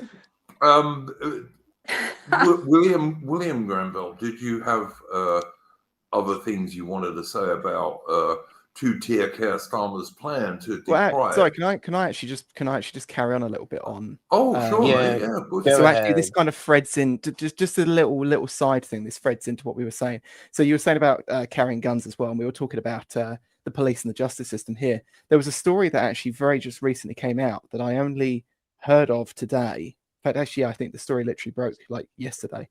It's of a guy. I think his name is like John Booth, and he's from Yorkshire, and he went on holiday to America. And he had a picture of himself taken where he was at a shooting range, And shooting his a name's gun. John Booth. That's not great. And he With was a arrested gun? when he came back to the UK by the West Yorkshire police. Did and they this think was- he this was like killed Lincoln or something? I mean, that's the only thing I can think of with that story. Well, I think they were trying to get him under it, under the image being threatening. And What, this 'cause came he out was as well. at a that- gun But he was range? shooting a gun in America, and he didn't have a gun when he on the plane, right? He No. did. I mean, I don't mean in the plane cabin, but like he didn't have one checked even. No. He shot one while he was at a range in America. that Okay, didn't so he own. learned how to use a weapon here, Yeah, and that's yeah. what they're. Okay, Yeah, Aston, and- we got gun ranges in this country. So Yeah. Right. I mean, I've like the gun he's got in the picture is like a Mossberg or something, and I'm like, I've shot one of those at like the Greenfields Yeah, range yeah. before it was shut you down. guys can Yeah. have rifles, can't you? Like if you live out in the country. Yeah, Yes. shotguns Yeah, are yeah, very we easy got- to get. Even like 14-year-olds can get shotgun licenses, I think. Oh, a shotgun even. Yeah, Yeah, Interesting. the many farmers have shotguns. Yeah. yeah. I Like can if see you're a that. country guy, a the- shotgun is quite common in Britain. The trouble is, South Yorkshire police, like all the police forces, are scum. Every copper is a scumbag of the first order. They're all scum. They're vile, fucking subhuman pieces of shit. And quite frank, William Tell us how you really feel here. William Grenville, I am very sympathetic to your views, but we are on YouTube, mate. Well, I mean, we're talking about this was West Yorkshire police, but I do think South might be the worst police force in the country, bar none, and I've said that many times publicly. But look, I totally agree with you, and I totally agree with William Grenville, but I'm also conscious we're on YouTube. Well, we love the police Hang on. force, and I have a cousin who's a cop and another that's retired. So thank you for your service. So West Yorkshire police have arrested just in 2023 alone, arrested about 1,000 people for posts made on the internet. And their chief constable is a man named John Robbins. Now you can Google, you can search here on YouTube, John Robbins, chief constable. You might have to scroll down a little bit, but you will find an episode where he featured as the chief constable of West Yorkshire on a Saudi-funded news channel. Where he was, and he talks. It's like over an hour long, and in this episode, I mean, most of it's just mundane, like bullshit multi-culti talk. But there's a bit in there where he even goes over, like he's like, "Oh, we don't allow like non-believer police, like non-Muslim police, to police non-Muslim communities." And it's like, you know, in West Saudi Yorkshire, Arabia, Adam, in West Saudi Yorkshire. Arabia or in Yorkshire. Yeah, in big West Yorkshire under difference. John Robbins, which you know is a place where a lot of these you know, grooming gangs and other such things like that operated. You know, God, that's scary. Do they yeah. try to get Sharia passed over there? we do have Sharia courts, but they're not. Oh they're, my they're God. informal. They technically They're not can't. official or reality. There are. So they're Sharia just like courts for in- the community, like well, the community supposedly, issues. yeah, supposedly, but I- they are allowed to exist in Britain. But by the thing is, the it's authorities. only a hair away from being formal because, of course, I mean, this is a different case, but there was another case years ago that was like a front page story for like 5 minutes, and it was about a kid that he was on the spectrum, right? He was like one of us, right? He was a bro, and he had a Quran in school because someone had like bet him to like. And he had like a Quran, and he had a Bible, and he dropped the Quran on the floor. And supposedly this was an accident, but parents Hate like talk crime. about this, yeah. And the police made his single mother like go to the community center, the Muslim community center, because of course they're the only people allowed a community center. Sensitivity training. Yeah, and she had to you know, essentially flagellate herself in front of these Muslim elders, these Mohammedan, you know. And yet it Pakistani. doesn't go the other way around, No, does no. it at all? No. No. Can I tell you guys that in my neighborhood, I just found this out last night. I live in a very safe neighborhood, and my neighbor said, I thought so. And my neighbor said, be careful, lock your doors and windows at all times, because I was home and somebody was knocking on my door, but I had just gotten out of the shower, so I didn't answer. Then pretty soon they start kicking in the door, and their car was right there in the driveway, and the person comes into the house, and it's a 10-year-old kid kicking in a Jesus. door. How crazy is that? And do you think he was white? I'm just going to give you guys that guess. But I said, you know what? Probably not. He better not come into my house, because I will shoot before anything. I mean, if somebody breaks into my house, I'm shooting. I'm not asking questions. Yeah, you're Yeah. you're a single woman on her own. Right. Yeah, I'd Right. use my 9mm as well if I was. Oh, in a- absolutely. You can imagine, like, he was a good boy. He didn't do Oh, nothing of course, wrong. that's what they always He's a- say. He was a good boy. He didn't do nothing You wrong. know damn Right. well that if you shot a 10-year-old coming into your house, that If you're a white male, you're gonna be in trouble. But baby, even you, I tell you, if a white woman doing it, You know, I know, You- because you- you have to you say don't- that you felt that there was a big enough threat to use which equal would force. be difficult to do for a 10-year-old. Not for me, though. I mean, yeah, I'm not even 5'2", actually, and so 5'1" All and right. 3/4. And so, I think though that it would be easy for me to say that this person, it's a boy. A 10-year-old boy is pretty strong. I don't think it would be easy for anyone with a 10-year-old. I tell you now. Yeah, but you come into I think on the property that could be difficult, but you come into my house, no, you can't do that. And whatever, but I just thought that was really interesting. I hope it never 10-year-old. happens to you, but I think you'd want to be a bit careful with a 10-year-old. I'd shoot him. I'd absolutely shoot Oh, him. look, I'm not saying you shouldn't. I don't. The point In I'm making Minecraft, is- of course, I would shoot a kid. absolutely. No 'cause problem. This channel is entirely peaceful, YouTube. Right. I would just Oh, say well. to people, we've got 125 viewers at the moment, which is not bad. I'm but Duke. I found the video that I did see it. I did see it. I don't think I'm going to put that up, to be honest with you, William Grenville. I think we have been sailing close enough to the wind this evening so far. But if people want to look that up, they can definitely find it. And by all means, put it on the Discord, William Grenville. But I'm not going to put it up in no, I sound like AOC. No, that's unfair.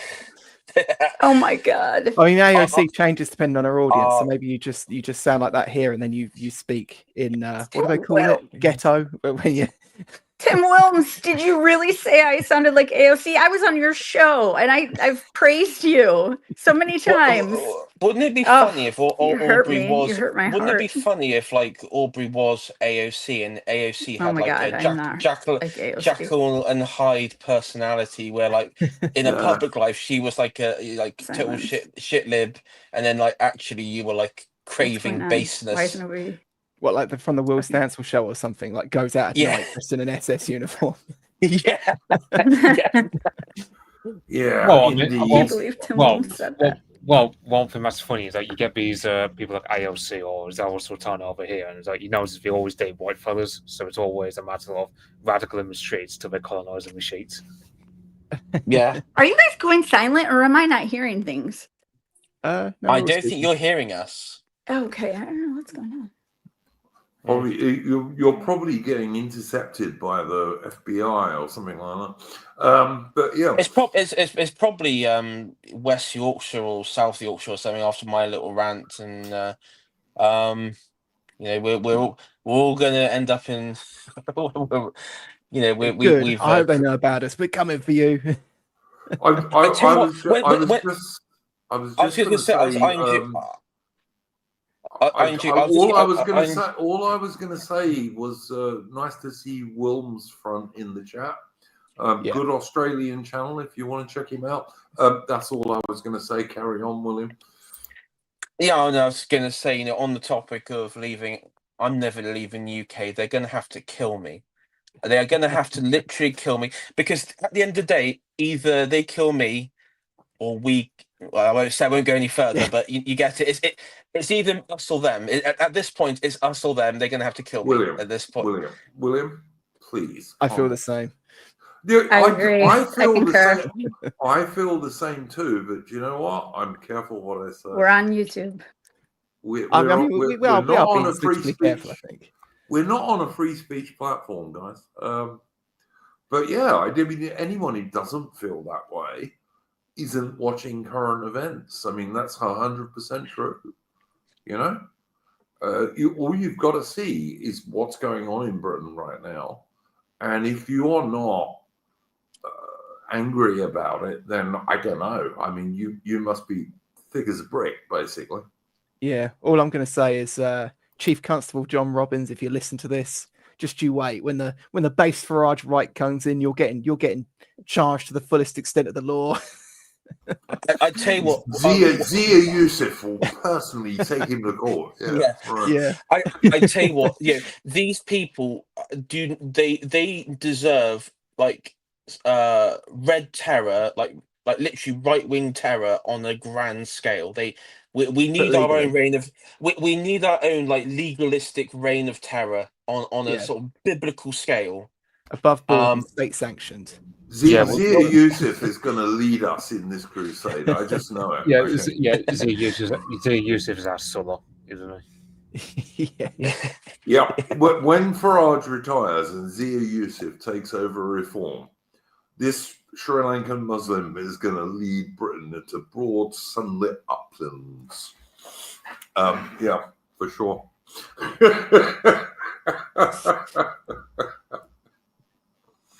Oh dear God! I see people in I see people in the chat saying "end of support." We're obviously not right wing enough, guys. I don't know. I'm the most right wing person I know. I'm pretty right wing too. Even though you always say I'm a normie. What does he mean by EOS? What's that? I don't even know what that is. End of stream? Oh, maybe maybe end of stream. Yeah. But yeah, look, guys, you can support us or not support us. I don't care. But I'm the most right wing person I know. You know. I'm calling for right wing reign of terror. Either. I'm calling for a right wing reign of terror. Again, I concur. What? No, you're not. In a game, we're talking about that William strategy. Grenville, you are not doing that, okay? Nor am I. We are totally against violence on this channel. Theoretically, though. Psychological. How about a right-wing psychological reign of terror? Right. We're going to have our own Edward Bernays as Sigmund Freud. We're going to deconstruct the deconstructionists and like convince them. We're going to convince them through psychological magic that they're all secretly with LSD. They're actually all like like spiritual pedophiles or something like that. I don't know. Well, actually, in some way that's true, but does anyone on this panel know anyone worse than Piers Morgan? Well, yeah. I mean, I can think of some, but he's pretty bad. Because I don't, frankly. I would say constant kissing at the trigonometry are they're up there. Yes, he is vile. Rachel Maddox.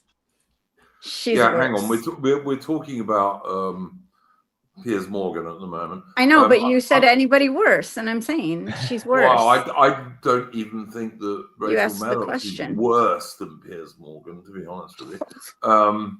Because Rachel Maddox doesn't pretend to be right wing, whereas Piers Morgan does, and he's utter filth. He blocked me about 5 years ago. I'm still blocked to this day. When he was in, remember COVID, he was in favor of herd immunity, and then he went all in on the lockdowns.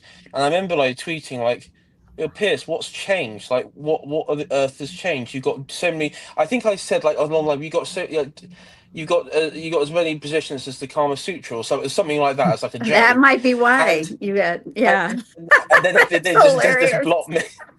Then he just like Look, blocked me. no. Look, guys, how often has it been a meme for our side of politics over the last at least half a dozen years, and probably way before that, actually, that, you know, having curry is not worth ruining your country for?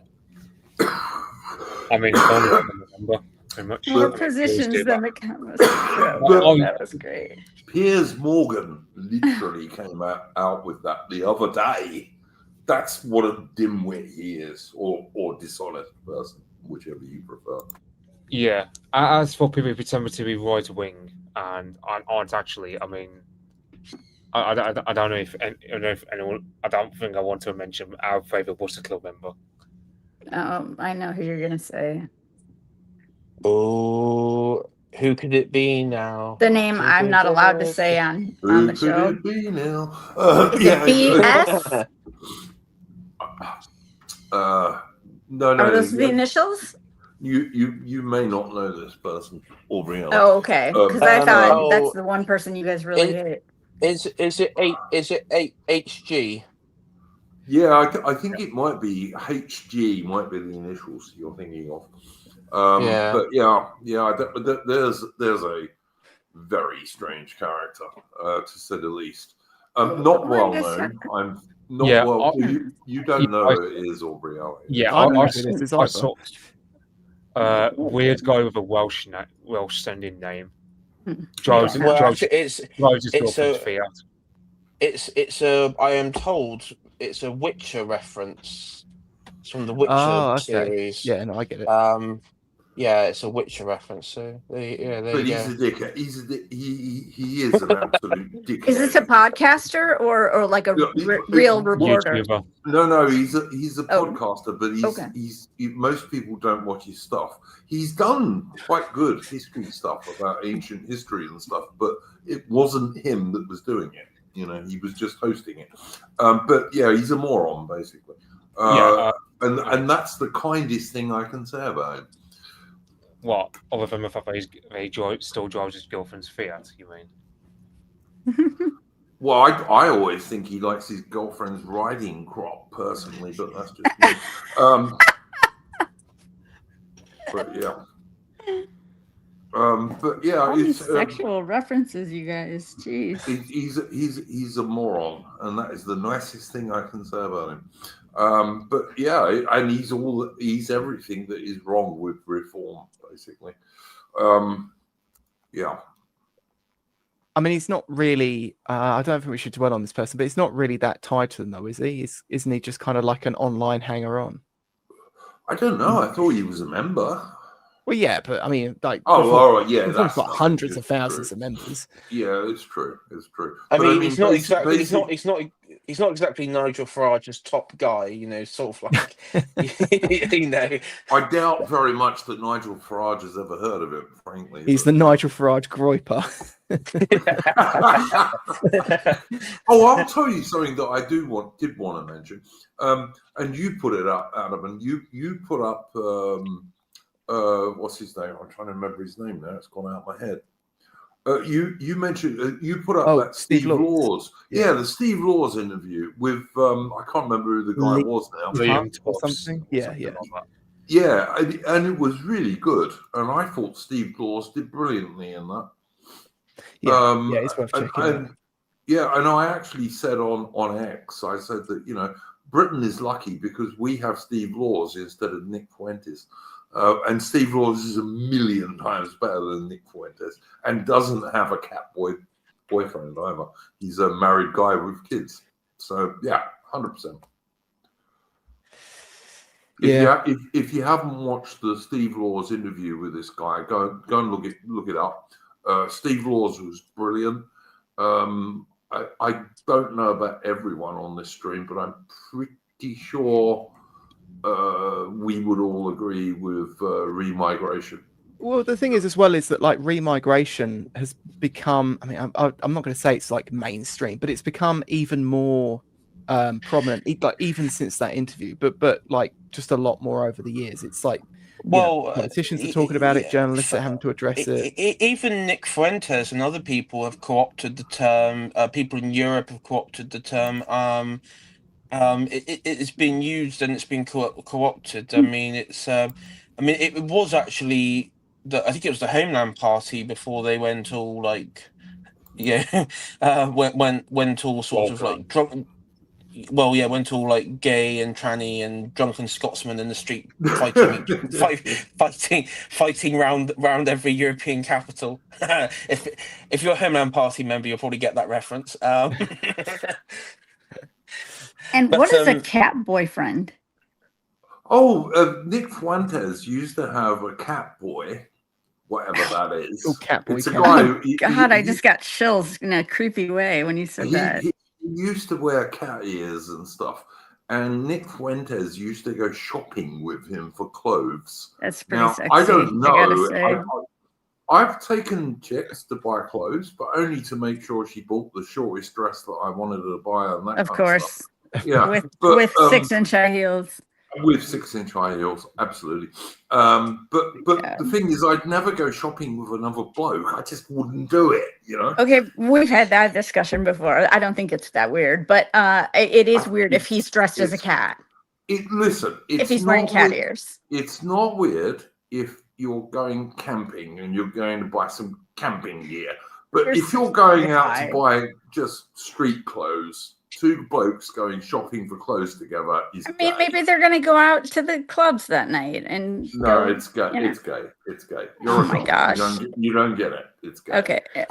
Guys, I'm a girl. You're right. All right, guys, I'm going to ask you, is two blokes going out to buy ordinary clothes together? We've had this discussion. Adam, and I think you said you've done it before. You've gone out with a friend before. I remember this discussion clearly.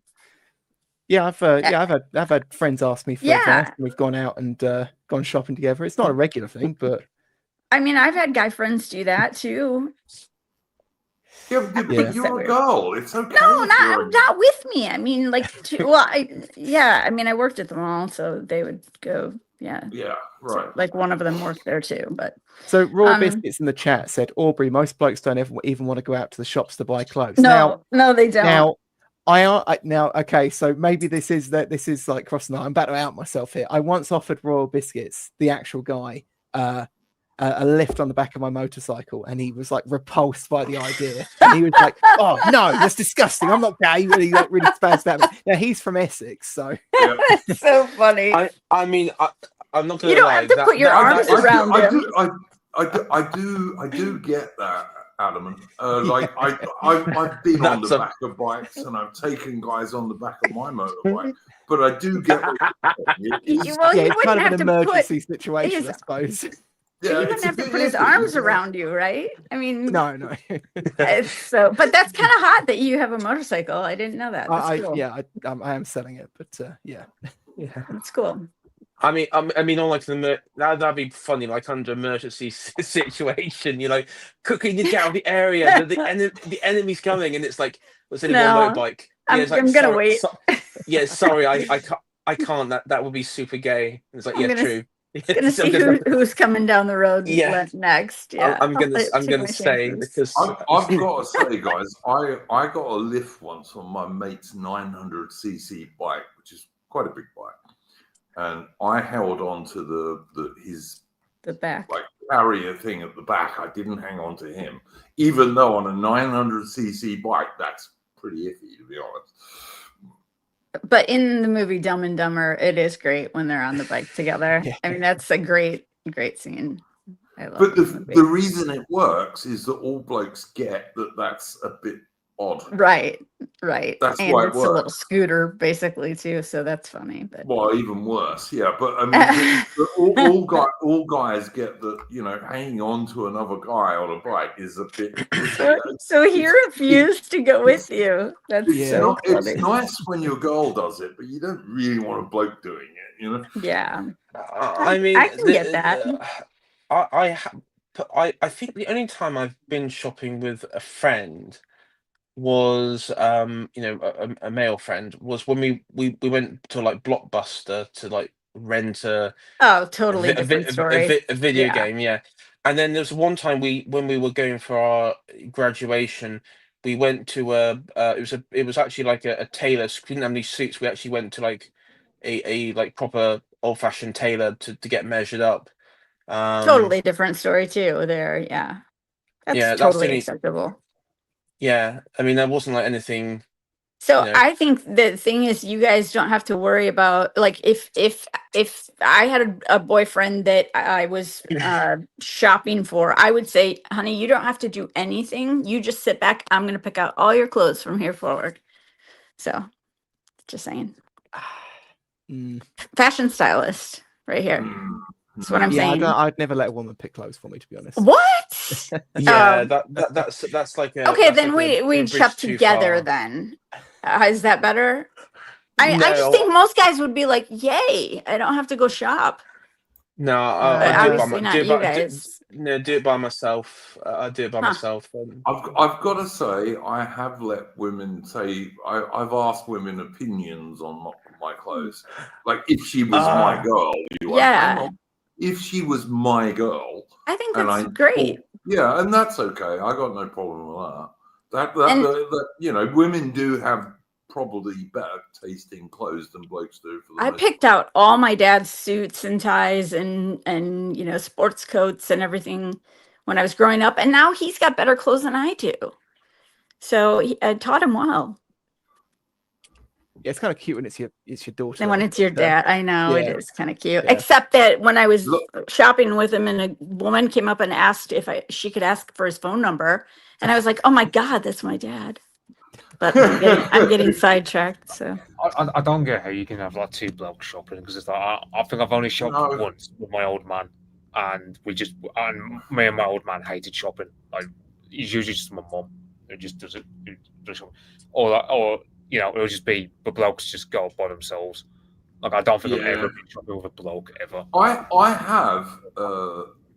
have, Mitch, but the only time I've done it is twice. Once was because I was having a formal wedding, you know, with top hat and tails, and I therefore had to get my dad, who was, and my younger brother, who was my best man, I had to get them the same suits. All right, so we did that, but you know, I just said you have to acceptable. Yeah, because so they were the same suits that matched mine, but was slightly different. And the other time I've done it is when I was going on a big kind of safari trip to Africa with a mate of mine. But we were buying things like backpacks. We weren't buying clothes. So you have gone shopping with a man before? Yeah, but like for stuff that we would use on an expedition in masculine ways. Yeah, we were going to Africa for 2 months, you know. Right. So masculine ways. As it's been pointed out, it is worth noting that the difference between these situations and Fuentes and the Catboy situations is that the Catboy wasn't wearing a dress while they were. Indeed. Yes. Yeah, although the Catboy was wearing a dress in these situations, it wasn't a Catboy, and they weren't wearing a dress. When you did it, you mean? Yeah. Yeah, no, I would never suspect you of going out with a guy in a dress. All right, never. No. So, yeah, no, I don't think we have to worry about that. I don't think we have to concern ourselves with that one. But well, Nick Fuentes not willingly. Nick Fuentes could be a bit gay. Let's just put it that way. Loafer Sheffield is saying, "I bet all you people here dress on the right." I don't. I always dressed on the left. But anyway. What does that even mean? It's where you put your bits if you're a bloke. Oh. You know, when you're wearing trousers. Never thought about that before. Yeah, if you go to a tailor, he'll ask you what side you dress on. That's awkward. Well, not really, because he kind of has to make. You're used to that now. They make the trousers to suit that, you know. Yeah. Oh wow. Okay. And in my case, they have to allow a lot of room. All his pants are tailor-made. Do you know what? Same with you, Andrew. I've said to him before. I said, just make it baggy. Just make it baggy. It just doesn't work. It just doesn't work. Just make it baggy. Yep, absolutely right. Absolutely. God, I'm learning so many things today. Yeah, but no, they do ask that. Look, guys, we're coming up towards 2 hours, and we haven't got to Ataman yet. Ataman, what did you have a first subject for this evening? No, not really. I think we've kind of covered it with the jury trials and the all that stuff. Okay. Can I ask a question? What guess. is you're gonna get mad at me for this, but what are you guys asking for Christmas? Do you guys have a Christmas like gift that like one thing that you want? Because it's really difficult to buy for guys. I want to see what you guys say. Do you guys have anything you're asking for? I haven't asked for anything particularly. I do keep throwing hints at people, but What is it that you want? lots of different stuff. One thing. I want these. I want these. They're made by a company called like Kensui or something, based in America, and they're these ropes, and you put them on a squat rack, and you can do pull-ups with them. Well, that sounds boring for a Christmas present. But what? Yeah. Okay, all right. But you're getting in good shape because you're going on the bike trip. Yeah. Okay. Well, what about you, AI? Oh, well, apart from the death and the destruction of my enemies, In games. that I pray to Jesus every night for. I would say, let's think. Probably the only thing that I really would like is I don't really know, to be honest. There's nothing like that can really. I'd probably like a probably like a new car or so. I don't know, but I mean that ain't gonna happen. But like a new car or so. I don't know. That's cool. My dad told me finally he wants me to get him some Plymouth gin. Which, of course, is Ah. that's the Royal Navy gin. Is the best gin. It's what they drink in the wardroom on Royal Navy warships. Best gin. Much better than London gin, by the way. What about you, Mitch? What gin is that? Plymouth Plymouth. gin. Oh, right. Okay. Yeah. Plymouth gin is the I don't gin. think I've ever actually drank that. It's much nicer than London gin, which is Gordon's and all that stuff. Yeah. But it's the gin It's very good. If you go on a Royal Navy warship, that's the gin you'll get in the wardrobe. Right. I don't like gin because I don't like the Christmas tree taste, but I had Plymouth gin this week or for Thanksgiving, and it was very good. It was very smooth. And Bombay Sapphire Sunny Jim is quite nice, but I do prefer Plymouth gin. It's the best. Mitch, what are you going to ask for? Is he on here still? Yeah, Mitch is still there. He's not making any noise. He's not talking. No, he was muted. A blonde with big knuckles and no knickers. Buckley, you naughty man. I would agree. That's funny. And what about you, Duke? No, you haven't asked Mitch yet, mate. Well, he did. I did. He's not speaking. Well, that's. I can't remember. He's back. Okay, he is here. I can't remember last time I ever drank gin. I can't remember. I think it was Plymouth gin last time. But I was 18 or so. Actually, I was underage. Actually, when it comes to think of it. No, Mitch. She's asking you what you want for Christmas. For Christmas. I mean, I'm not buying it for you. Just to be clear, I'm just asking you guys what you want. I'm just curious. That's so. Can you give me a goth girl? You love your goth girls. A goth girl, you come to America, you'll find somebody. They'll love your accent. No, hold on. Does Mitch mean a goth girl or a 5th century a goth girl? What sort of goth girl we're talking about? That's here? true. I think it would entirely depend on what she looked like, to be honest. Right. Well, I would say the goth cult. I mean, I've never met an Indian or a black goth girl, so I think it's pretty much. I mean, I think like the only. Yeah, I think the only goth girl I've met. I think the only goth girl I've met who wasn't white was. I think she was like Chinese or something, or Cantonese, something like that. Yeah. Like a cosplay thing or something. Yeah. Yeah. All right. Maybe Well, I'll get you a goth girl. Actually, can I change the card to a Slovakian model? There we go. Okay, now you guys are all gonna say girls of some sort. Yeah, and Duke, we know what you would say then if it's a girl that What? you could get. You'd want some girl from Japan. Yeah, I was just going to say that. Yeah, I'll Yep. go for a relatively big tits Japanese girl, please. Of course, Yeah, of course. it's Oh my probably what I goodness. go for. Yeah. Do you know what? I hate to say, Iron Duke, I have never seen that. I'm going to be absolutely honest with you. I've never seen that.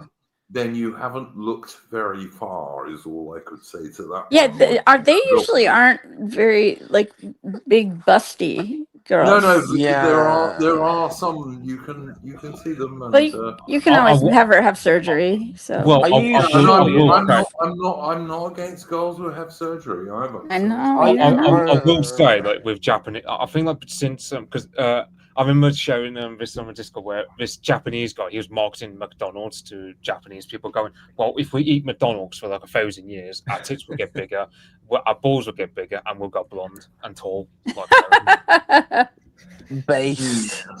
yeah, That's And it's, funny. it was funny is actually when you it's actually true, but like since World War II, like the average Japanese woman's boob size has actually been going up quite a bit, Yes. and also the average Where's that study? Where's the citation for that study, Mitch? I'd like to see No, that. it is actually true, and Oh my god, William I Grenville guarantee is- you know something you Yeah. could cite. I was gonna say, William Grenville is not accurate there. There are Japanese girls with reasonable busts. Trust me. Well, so I'll do a Google search, and I'll let me see if it's real or they're real or fake. On a sec.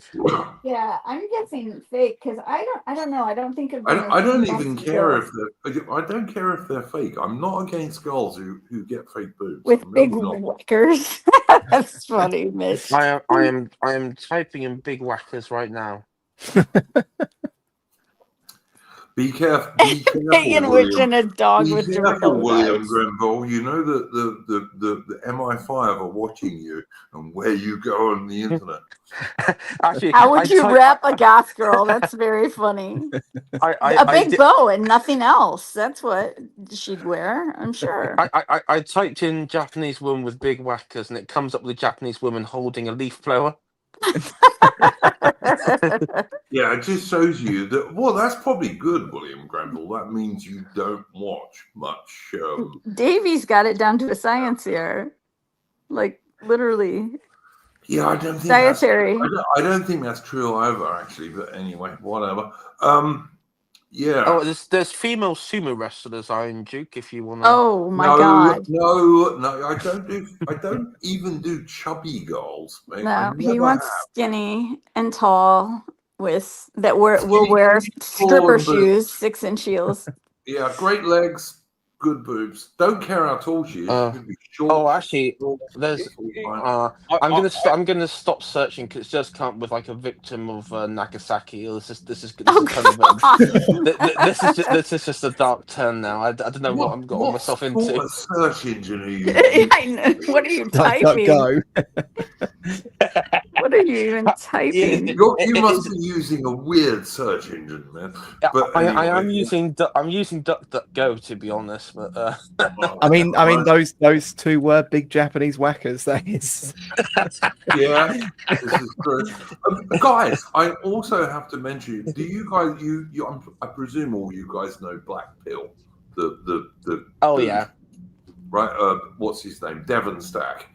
He made a short film about just under half an hour, I think it was, and it's all AI made, and it's about a fictional Indian massacre in America in the 1840s. Oh, really God. funny, really good though, Oh. really good. Like you can see it's AI, okay, but only just, and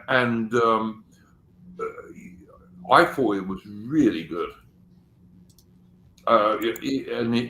He's pointing out that people on the outside of politics are very soon going to be able to make our own movies with that, which I think we should be doing. We should use if we can. And like, I couldn't do it. Devon Stack was saying it took him, I don't know, a long time. But if go and watch it, it's on YouTube, I think. But if not, it's on who's the site that we go to? I'm trying to remember now. All our streams are recorded on Odyssey, right? Odyssey, yeah. And Devon Stack, Devon Stack's on Odyssey. He's on Rumble, I think, as well. But yeah, go and check it out. It's actually really good. And you know, if he'd have spent 3 months doing it rather than 3 weeks, would have been even better. I mean, this has been happening though in quite a few like subculture groups. I mean, one that I follow off and on again is like the Star Wars stuff and the various history ones. And both of them, particularly the Star Wars one, they're just creating their own like AI generated movies from like novels, legend novels, and all that sort of stuff, like the expanded universe books and what have you, because of what's going on now. And the same thing is like with that Battle of Hastings stuff. There's somebody who's been creating like little clips of that from to actually have like no black or brown people, and to actually have like realistic armor and locations and events and stuff like that. And the thing there is, it's because of this, you could actually have like decent historical epics again, like we had in the. We could do Agincourt, William Grenville. That'd be cool. Like a realistic Agincourt. I was thinking, we could actually do the entire series of like Master and Commander. Oh wow! Yeah, absolutely. Good point. In due course, I don't think you could. And Aubrey, by the way, in that movie. Just want to say. Yeah, Jack Aubrey. But I don't think you could quite do it yet. But within a very few years, I think you'd be. Probably in several years. Yeah, it'd be up there. And what are the big studios going to do? Because they'll be producing these same like shitty films, particularly the historically based ones. And I think people are making a lot of AI porn videos now. Not that that's like my thing, but I'm just saying. Well, that's now Aubrey, really, listen here. Which are probably better than the regular ones. You're kind of lowering the tone here, Aubrey. I'm sorry. Now, Aubrey, William Grenville talks about the Kama Sutra, and let's not forget about his one podcast episode. Where he was reading. William Grenville will never live down the fact that he did do a podcast on that series. I have done a live reading. I mean, do you know? Okay, so the last two. Okay, so this is how much of an absolute autist I am with dates. The last 2 dates I was on, we actually talked about one of them we talked about 120 Days of Sodom, and then the other date we actually talked about like how would like if we were to commit suicide, like how we would do it, sort of thing. That was basically the conversation. Yeah, let's not talk about. No, we don't talk about death here. Please don't talk about that subject here. No. But yeah, context-wise, it does sound a bit off. But I will say, like, you had to be there to get the conversation. You know, it was like, yeah. I really enjoyed it. By the way, your discomfort, I thought was great. Yeah. To be fair to AI, he didn't really enjoy it. I've got to say. You were so proper. I unfortunately have watched that film, and it's something I will never ever watch again in my life. I to be honest, I did. There is a secret recording. There is a secret recording out there of me completing it. I just can't upload it because even for me, like, I just, you know, I just can't do it. I'll tell you what, the day that I quit YouTube, It's I'll a upload it or disgusting. something. It's a It was disgusting. great. It's a disgusting film. It's Italian, It's and a it horrific really is disgusting. book. Oh, the book is disgusting too. Yeah, it's absolutely. horrific. I But mean, there's no redeeming qualities about the book. I mean, it's I read though that he was literally not writing that as something that he enjoyed. He was writing the most disgusting thing he possibly could on purpose. He yeah, was. yeah, yeah. He was. You No, know. he still put a lot of thought into it, though. I mean, Oh yeah, I mean it was creative. That's for darn sure. Well, I mean, creative is one way to describe it, but And yeah, repulsive. yeah. But, No, we're talking about the Marquis de Sade, by the way. yeah. But the thing about the Marquis de Sade that's interesting is he was actually for a while during The the judge. revolution. He was a judge, and he was by no means the worst of the revolutionary judges. He didn't sentence many people to the guillotine, actually. Which Wouldn't tells he you- be more on the right than on the left?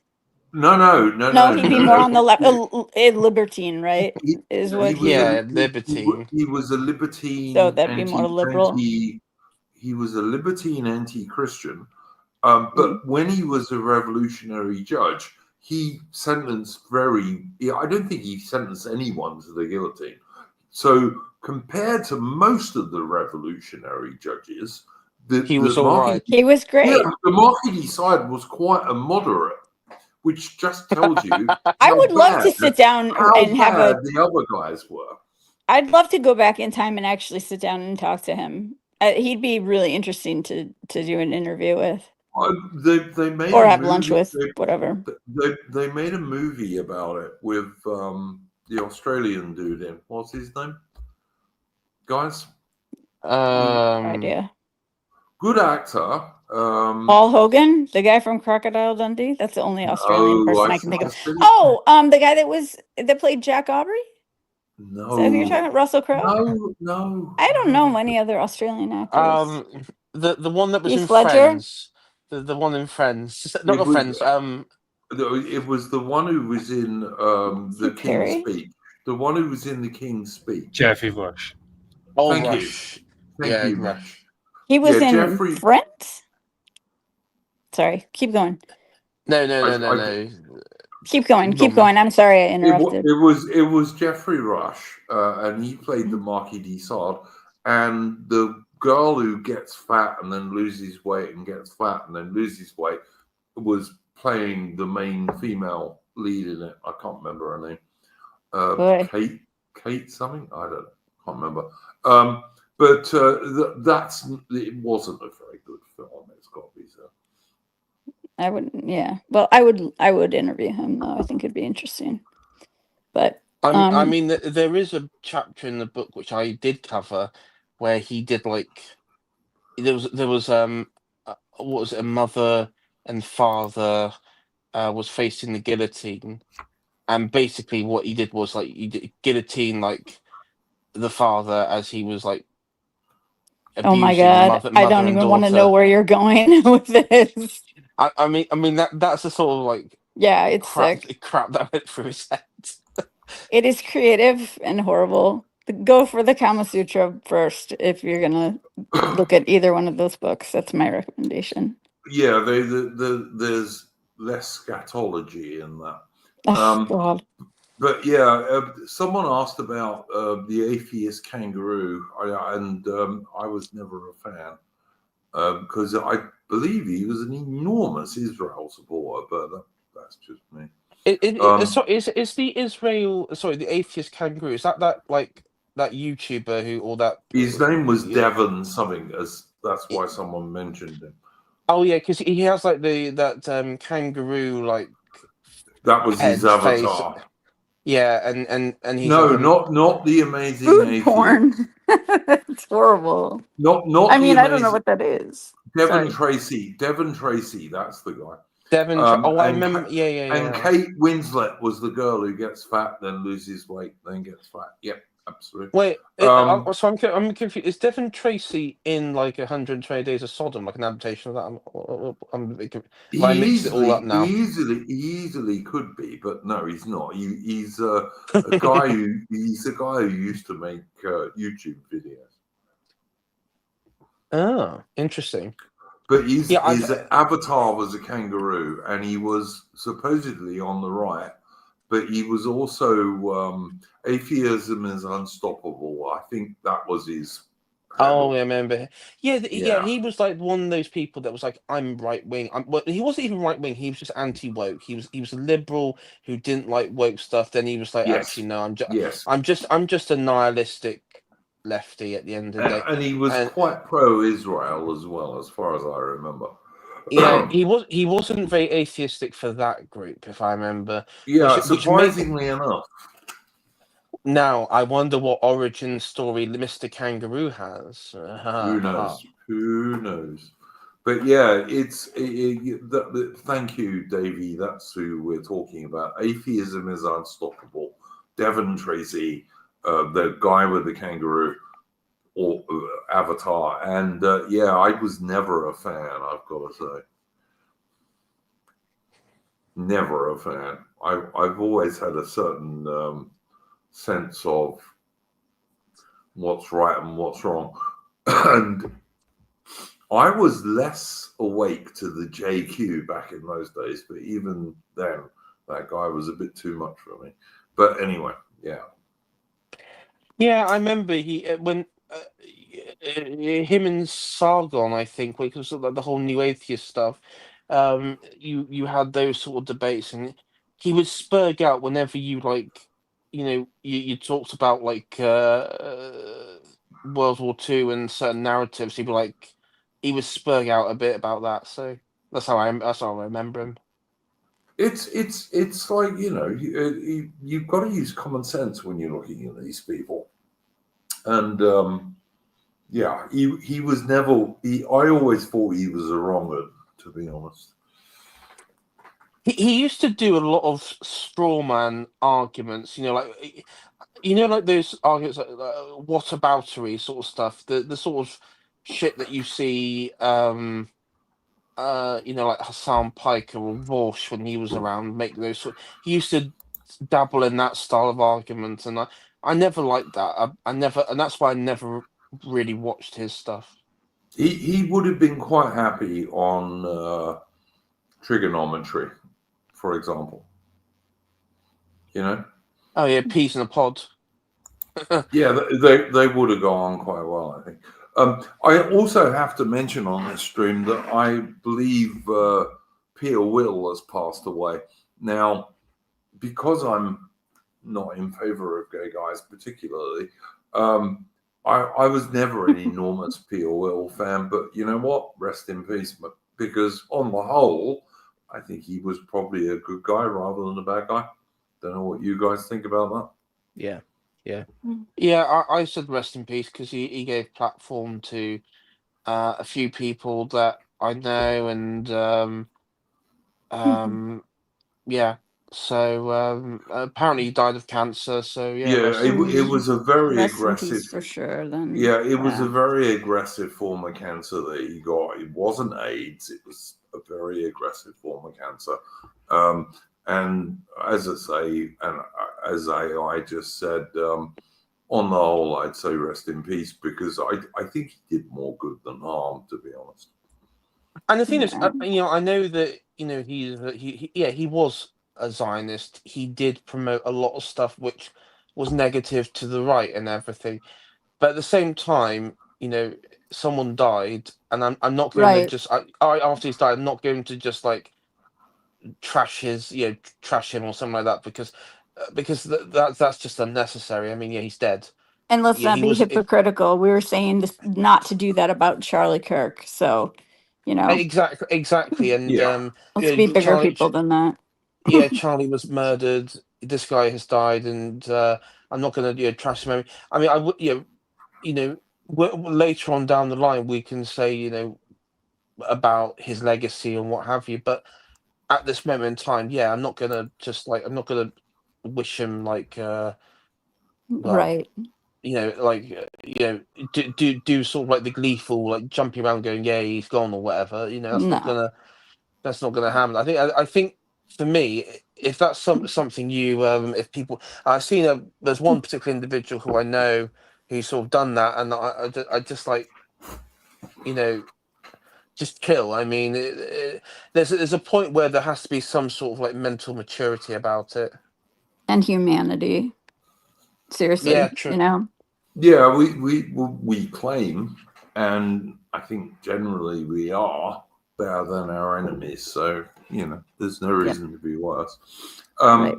Keith Champ in the chat is saying, would all be disappointed to know in Victoria, which is in Australia, the government is seizing farms by using wind turbines, trying to plant them on their property, the same as BlackRock is doing in Israel. Well, look, I'm never going to support wind turbines because not only are they immensely inefficient, and you have to get and you have to get so much stuff out of the ground, generally like in shit poor places, to build them, but also they kill tens of thousands of birds every year. If you And we love birds here. Yeah, if you like nature, then you shouldn't like wind turbines. I'm sorry, this is why greenies are morons at best. They're just morons because wind turbines kill hundreds of thousands of birds every year. And I hate them. And this was actually what I was going to bring up earlier, actually. Go for it. Go for it. Where Dissident Knight made a comment where he was like, it's not a left-wing issue. Environmentalism was our thing. And I kind of thought this was like when I said earlier about how like Farage's biggest threat is that someone might come along and outflank him from the right. Like the right can outflank the left on environmentalism, and we don't. We kind of surrender that issue to them all the time. I just find that deeply frustrating. And they have some glaring weaknesses on this stuff. One of them is like nuclear. I know a friend of a friend who's she's a lawyer, and she's a green lawyer. She's like an environmental lawyer. And she along with everyone else in that lobby, everyone else in that movement goes hard against like nuclear, right? For seemingly no reason. So that's a glaring weak spot for them.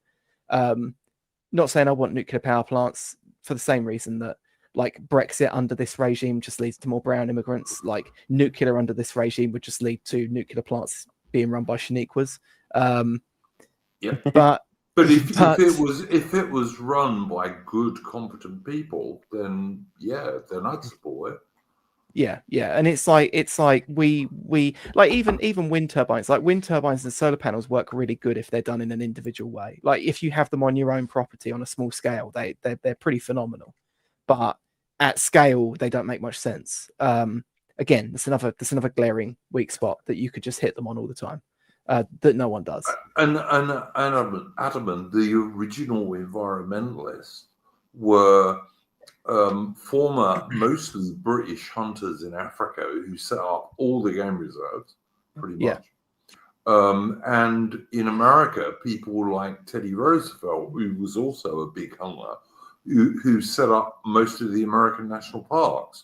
So if you look around today at the areas of the world which have been protected, where there is still a lot of wildlife, they're almost all set up by right-wing white guys, basically. Well, yeah, I mean, like the first environmental legislation in the UK was started by the Angling Society, and it's like, I mean, Roger Scruton wrote a book on this called Green Philosophy. Sadly, I think Roger Scruton's kind of being forgotten. I think he was. I mean, people like to paint him as being a bit cringe, but I actually think his problem with it was that he was a little too early to what we would later call the dissident right. Yes, you're correct. And I like Roger Scruton a lot, actually. Yeah.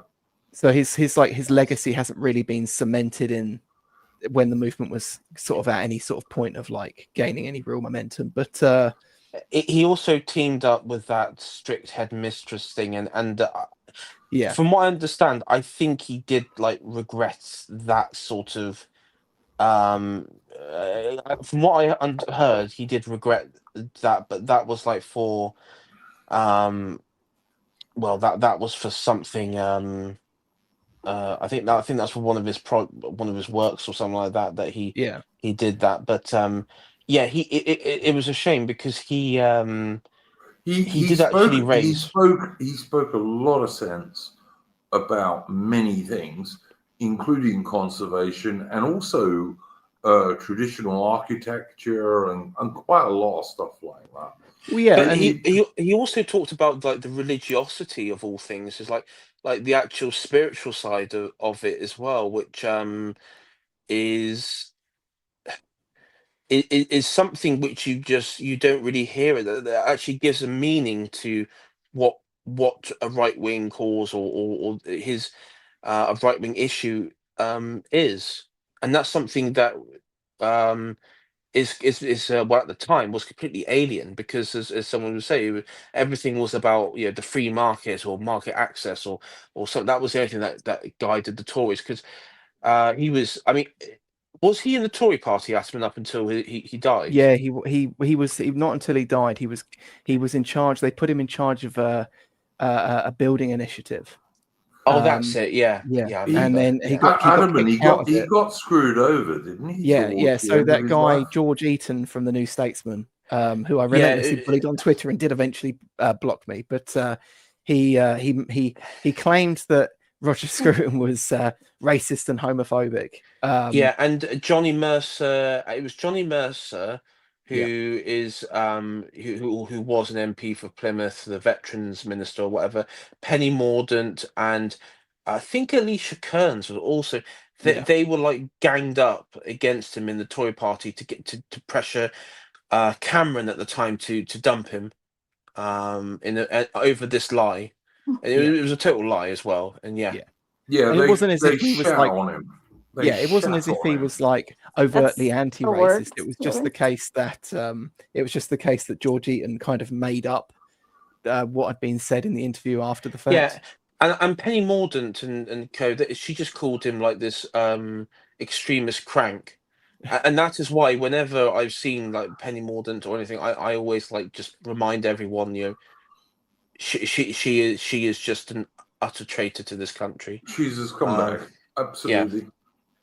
Adam, and I'm sorry, please carry on with what you're saying, because this is interesting. And Well, it's just we've been doing a lot of comedy tonight, so it'd be nice to do some interesting stuff. It's all because of me. Well, I just think that I mean, like if you think back to like Dominic Cummings, one of Dominic Cummings' big points was that he used to say that the Tories are always weak on the NHS because they don't care about the NHS. So when they say they do, it's all kind of, you know, it's all inauthentic and it's all kind of pointless as well. And it's like, to an extent, a lot of people on the right do care about the environment and about nature, and we should embrace that and actually push that and retake sort of the mantle of responsibility as real environmentalists and stop allowing these people to keep running away with wearing it as a skin suit for their other bullshit pet peeves. Right. On the right here in the US, we've done so much for the national parks, and yet the left claims that they're the ones, you know, that are all about. Yeah. It's kind of like, I mean, you get like here every time. I remember like one of my office managers saying to me once, like, she was like an avowed leftist, and she was like, us socialists gave you the weekend. And I'm like, I'm pretty sure that was like the Engineers Guild or something. Oh my God. What? Oh my God. Yeah. Yeah. But yeah, so I just think people I think we should stop engaging with their sort of environmental narrative and just propel our own and just I think you just said the key word right there is the narrative, and we need to take hold of the narrative for once and continue with it, because that's the thing. I feel like we're so passive. The right, I mean, our leaders on the right, it's like, I don't know what they're doing. It's like, are you sleeping? What are you doing? Do you not see this environment right now? Get control of the media somehow, some way.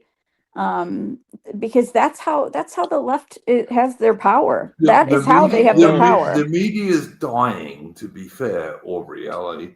The mainstream media is dying. Well, Like we have more The outlets now. Yeah, the that and also the problem is, and this is something which you know will become. It's not a sign of going away. In fact, it probably amplify is you have Trump, Farage, and the various, you know, adjacent populist, quote unquote, right wing groups in America, in Europe, where they will be talking about sovereignty and putting our country and first. Sometimes they might hint at our people, but usually just say you're putting our own country first. But yeah, we know who that they're right. voting demographics going to be in this. And then you also at the same time they are in bed, or they have you know they're massively influenced by a foreign power. And I know we sort of harp on about this in b- you know, every stream, but the thing is, this is kind of the important bit where you have this contradiction of what the entire Mhm. ethos of these parties and what like Trump and the MAGA is, and it's not compatible. And this is why you're Right. having this friction. Take Wilders in the Netherlands. Now he was a massive Zionist, massively pro Israel, and he's lost. He's lost the election. And I'm not saying because he lost it because of that, but I think there's also something to that where you know the voters did abandon the party. And if I was to guess, you know, he would talk about putting Netherlands first, but the Netherlands, like Britain and like many other places, the situation is getting worse. And William Grenville, did Wilders actually reduce immigration into the Netherlands? That's the oh main thing no, I'd no, ask. I don't think so. I No, don't. because he couldn't, because they were in the EU, and the EU controls Netherlands immigration. This is why we all voted for Brexit, because the Yeah. only way the British government could control immigration is if you leave the EU. Now, all right, I don't think that's true. well, yeah, but the scoundrel Alexander Boris Johnson did the exact opposite of that, of course, Alan. I know that. Well, Okay. yeah, but I mean, like But he didn't have to. Poland He didn't doesn't have have this to. issue. Like Hungary doesn't have this issue. I mean, mean, they were that in the is not ECHR as so well. not so much, but both of them are getting some.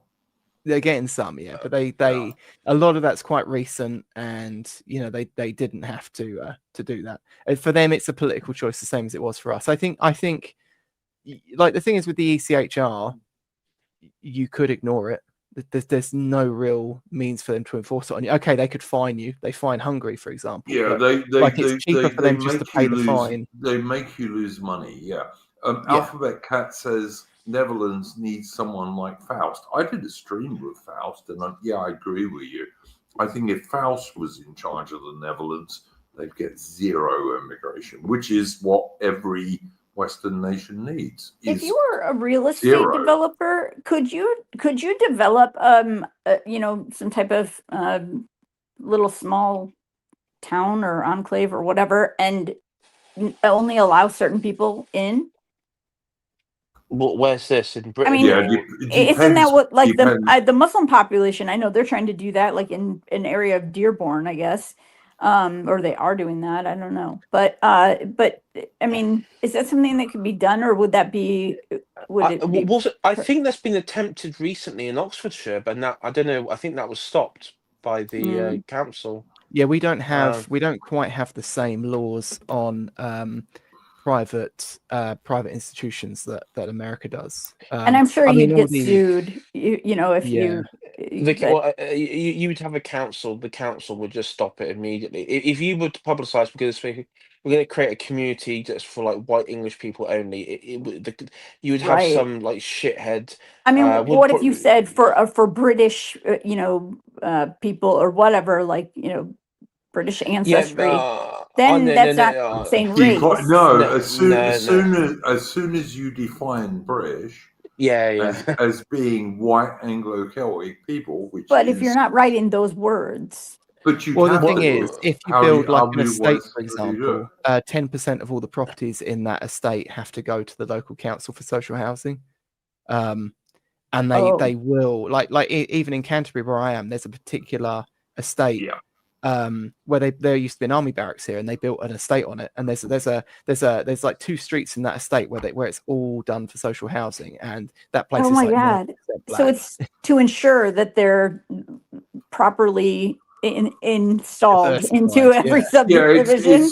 Yeah. Wow. It's to destroy the country. Yeah, I mean, even if I go to like the village where I grew up, there's like one little street with a couple of social houses there, and I went through there. I walked through there, past that street, whilst they had during a heat wave during the summer, a really bad heat wave, and there was this he must have been like a fresh off the plane like Somalian in like a woolly beanie hat and a puffer jacket. But yeah, they literally just spread everywhere. I mean, on That's the now crazy. the next lot of immigrants where we might be getting, and I see in the news has been breaking in the last couple of seen a couple of hours. It looks like Trump has shut the airspace in Venezuela. Yeah. I've been seeing Morgoth bits being tweeting, and he's like, the next somehow this will be the next wave of immigrants to Britain. It's going to be Venezuelans from from war. Morgoth's law. Morgoth's law. Any bullshit that happens anywhere in the world, they all end up in Britain. And do you know what's going to be worse? It isn't going to be big booty Latinas. It's going to be starved and malnourished Latinas coming. So it's literally. I don't know if you saw that video of those a bunch of Venezuelan women training like part of a national militia or something. Like, and by this way, these are meant to be starving people, and I'm going, yeah, starving. All right. I mean, put it this way. First off, I know that whenever America invades somewhere these days, the first 24 hours they'll build up on Mackies. So that's half the Venezuelan army going in a nutshell. I've got to ask you guys. I would say, like, going off how chubby these Venezuelan women are, it just kind of tells you how crap Latin American styling must be. You can't even starve his own people to death properly. Mitch is being very kind. These women are not chubby; they're enormously obese. But okay. Well, you get people then like what's the model that was married to Tom Brady? I know Giselle Bundchen. I know she's not Venezuelan, but she's from Brazilian. South America, and she's gorgeous. Yeah, she's gorgeous. Listen, guys, and I'll ask the panel about this. But if the Americans do invade Venezuela, right? And let me tell you, I'm no friend of Venezuela at all. Don't give a shit about it. But if they do, is there any chance whatsoever that all these NATO shills, from the NAFO morons up to so-called serious military commentators, will they say it's the illegal American invasion of Venezuela or not? Because I don't think they will. Or will they back us? No. Those people would cream their socks and yeah. And ultimately they'll be like, no, what you must do is you must abolish the Socialist Party, but make sure every single police officer and army officer still has their guns, and make sure that it allow them to form gangs and paramilitary units, and make sure there's total chaos in the street, and make sure that no infrastructure works, because they love fucking chaos and failed And states. They guerrilla love warfare. Keep it Yeah. a thing. Keep it alive. But this will be good for the American army because they can fight in Venezuela for the next 20 years in the jungle. It sounds like a great idea. They can lose thousands of guys for absolutely no reason. And then eventually some president will say, we're going to withdraw. And in the way that Joe Biden did, the precedent was set. And if I was an American soldier, I would volunteer for that immediately because it looks so much fun. But you know what? It's nothing like Russia invading Ukraine. That's totally different. It really is. Yeah. It's so. How stupid are people, guys? Really, like. I don't give a shit about Venezuela. I really don't. And if America wants to invade it, go for it. Okay. No. But do you know what? I don't give a shit about Ukraine either. I don't give a shit about any of these places. They're not I do vital think British that interests. Ukraine has a right to be free from Russia, from being Yeah, pulled see, into this another. is why I call you I- a normie. This Okay, is why well, I'm sorry, but I do believe in freedom. Actually, But I okay, know so you don't. do you Yeah, not believe for in brown people, Venezuelan though. freedom? Yes, It's if very- they would get some decent leaders in power. Oh, and, okay, and that's so where I it's think our just- CIA needs to help a little bit. Give a Oh, little okay. boost, to the right Alright, people. so you think Venezuela is a worse place than Ukraine? Okay. No, I didn't say that. No, I think Ukraine is very corrupt.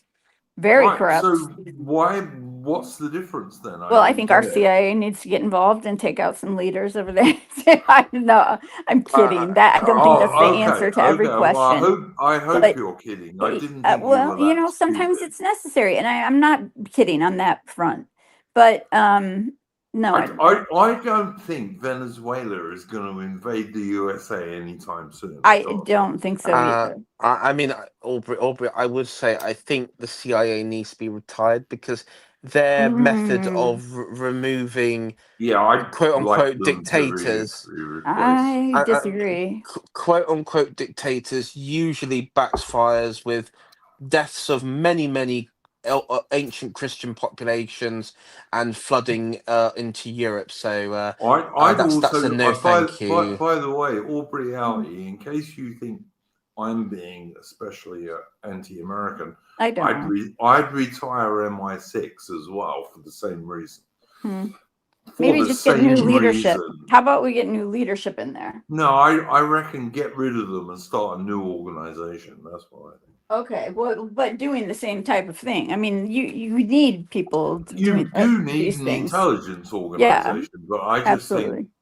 MI6, I beg your pardon, and the CIA are not fit for purpose. Basically. Do you think? No, I mean, they've been just kind of watered down too much by bad leadership. They're full of, I mean, because they're full of globalist neocons. Right. By that he means brown people.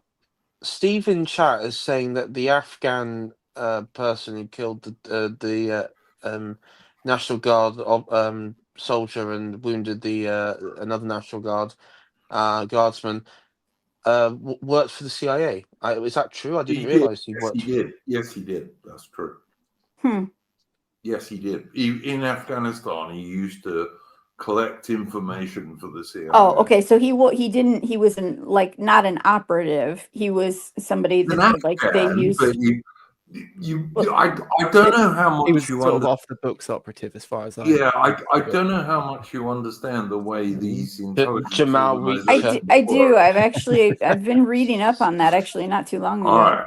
So most of the people who work for them, but they're not part of them. Right. Okay? That's what I just was saying. Yeah. And this guy. That's what I meant. He was paid by the CIA. Right. And now he has murdered an American white National Guards woman. Okay, but that is not the CIA's fault or responsibility as well. That's not the CIA's fault or responsibility. If it was an agent, hold on. If it was an agent, okay, yes, but that's just like that. No, it's just like somebody being an informant. No, yes, it is. You're being foolish. You can't be responsible or held responsible for somebody that's an informant. Baby? Why is he in America? Because of American immigration policy, not because. Okay, of that's why, not because of the CIA.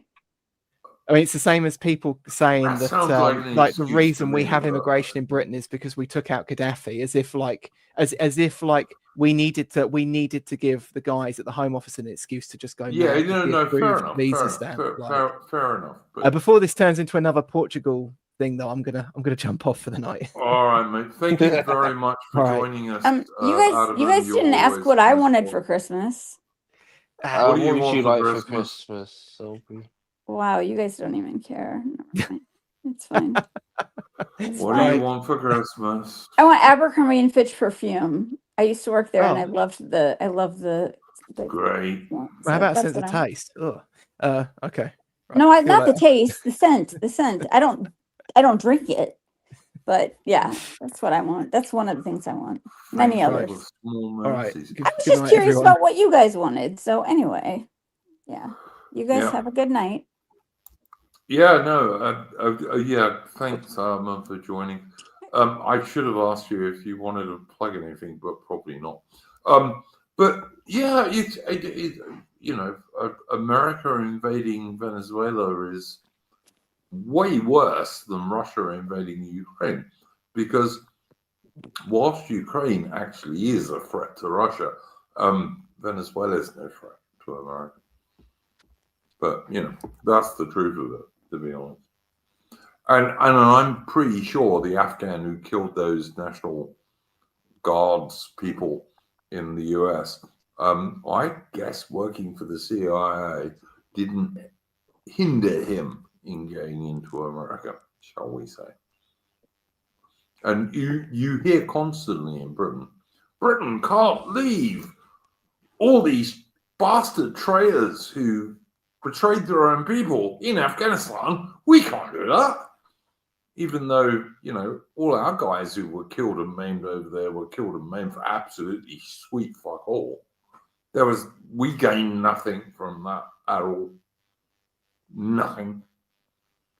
The British feminist women over there in Afghan classrooms trying to tell Afghan women, oh, all men are anti-women, blah, blah. That did a lot of good over there, didn't it? It really made a difference. Anyway, I'm going to get really overboard in a minute about how ridiculous the modern world is. But, guys, The only thing I can quickly mention is it seems like Corbyn's Your Party, the Your Party is like it's like it's replaying the Bolsheviks, anarchists, Mensheviks sort of schism, internal schism at the moment. So mainly because his fellow MPs are Muslims, as far as I can work out. But yeah, there's a some sort of like transgender man or woman or what the fuck I don't know, who's calling out Iqbal Mohammed, who's MP, and Iqbal is responding to him, quote tweeting, saying, "I'm also a lawyer, Erin. I don't take too well to such defamatory accusations. P.S. Just done a quick Google search of your history with the Greens. Thoroughly interesting." So, that's the Muslims and the tranny homos are all going at each other. So, well, I hope they implode, frankly. I really do. But okay, Mitch, we're going to do our. Actually, no, sorry. We're going to do our super chats first, and then I'll come to that because we do have a few. First one is from Gerin, who is a regular supporter of the show. And he says just hello for $5. Thank you very much, Garen. Garen supports this stream nearly every week, so thank you very much for that, mate. Rudd Three Trees for also $5 says, "Evening, guys. Who are your worst three prime ministers post World War II?" Well, there you go. That's an interesting subject. Go for it, guys. Who's your worst three? I wouldn't even know three of yours. Sorry. Well, you I could don't have, okay, I you can don't list have three, to. but no, I won't. But I could list three. But go ahead. I think okay. Three would be Ted Heath. That'd be three. Number two, I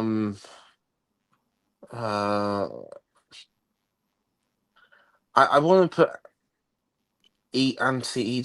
I don't know. I didn't. Okay, but Clement Attlee would be number two. Number one.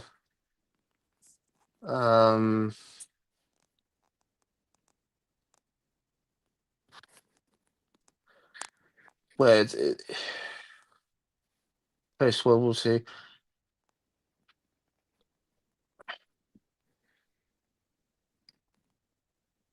That is okay. I was saying I've already done Ted Heath and Clement Attlee. I would say number one, Keir Starmer. There you go. It took a while to get to that, didn't it? I was just thinking. I was like, It's funny. I You're was cute. I was there with like well not or, like you had like Liz Truss and I mean now naturally I think you'd all be thinking me to go for like Tony Blair, and the thing is when I think of worse, I also like take into account competency in this as well. And while Blair was competent of doing like bad things to the country, which he intended to do, I also take into account like just absolutely hopeless like non-leaders. I mean, Rishi Sunak is like an honourable mention, but yeah, Look, William Grenville, it's easier to do good ones than bad ones because they've all been bad, basically. But yeah, Mitch, what's your three worst British prime ministers since World War II? Number 3, I'd go Anthony Eden. Secondly, I'd go.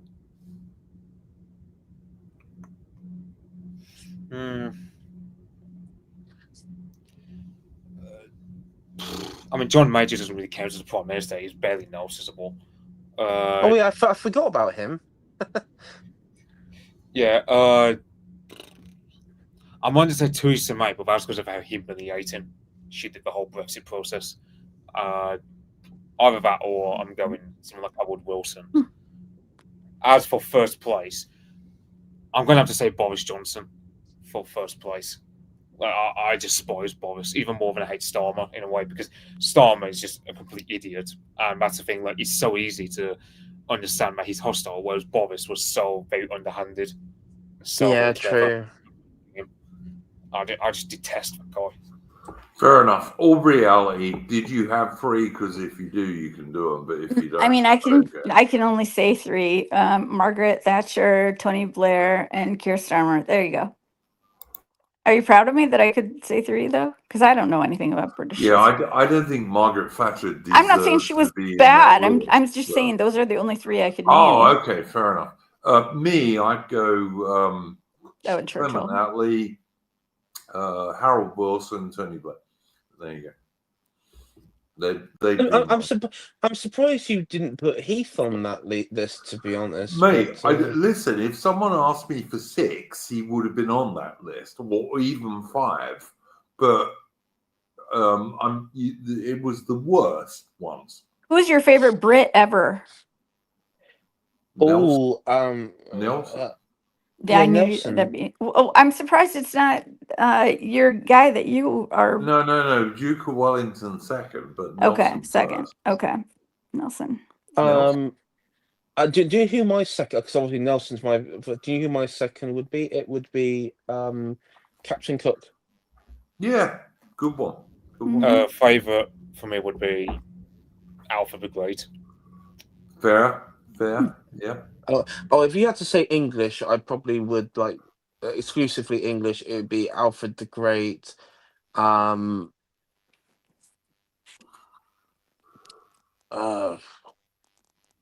Edward of Woodstock. Alfred the Great, Nelson, Duke of Wellington, all going to be in your top 10. I mean, they just are. Yeah. If you're a sensible English person. Oliver Cromwell, number 3. People are saying Henry V. Yeah. I'm gonna say. Can I say? Fred Dibner. Yeah, pretty good. I like Fred Dibner. When I was a kid, he was on TV all the time. Oh, Francis Drake, that's a good one. So Francis Drake. Absolutely. Another good one. Yeah. Look, most of these guys would make, if you said top, I don't know, 10, 12 people, all of these people would make it into that, for sure. Yeah. Okay, top top 5 Wait, Austrian. I didn't say Go. mine. I didn't say mine. Oh, My favorite Brit. for it. Or I'm be gonna honest, say go Queen for it. Elizabeth, and I would love to talk to her, the Virgin Queen, because yeah, I'd love to sit and have lunch with her as well. Like I There said you go. earlier. Yeah, no, she's a very interesting character, though. I agree. Yeah, is.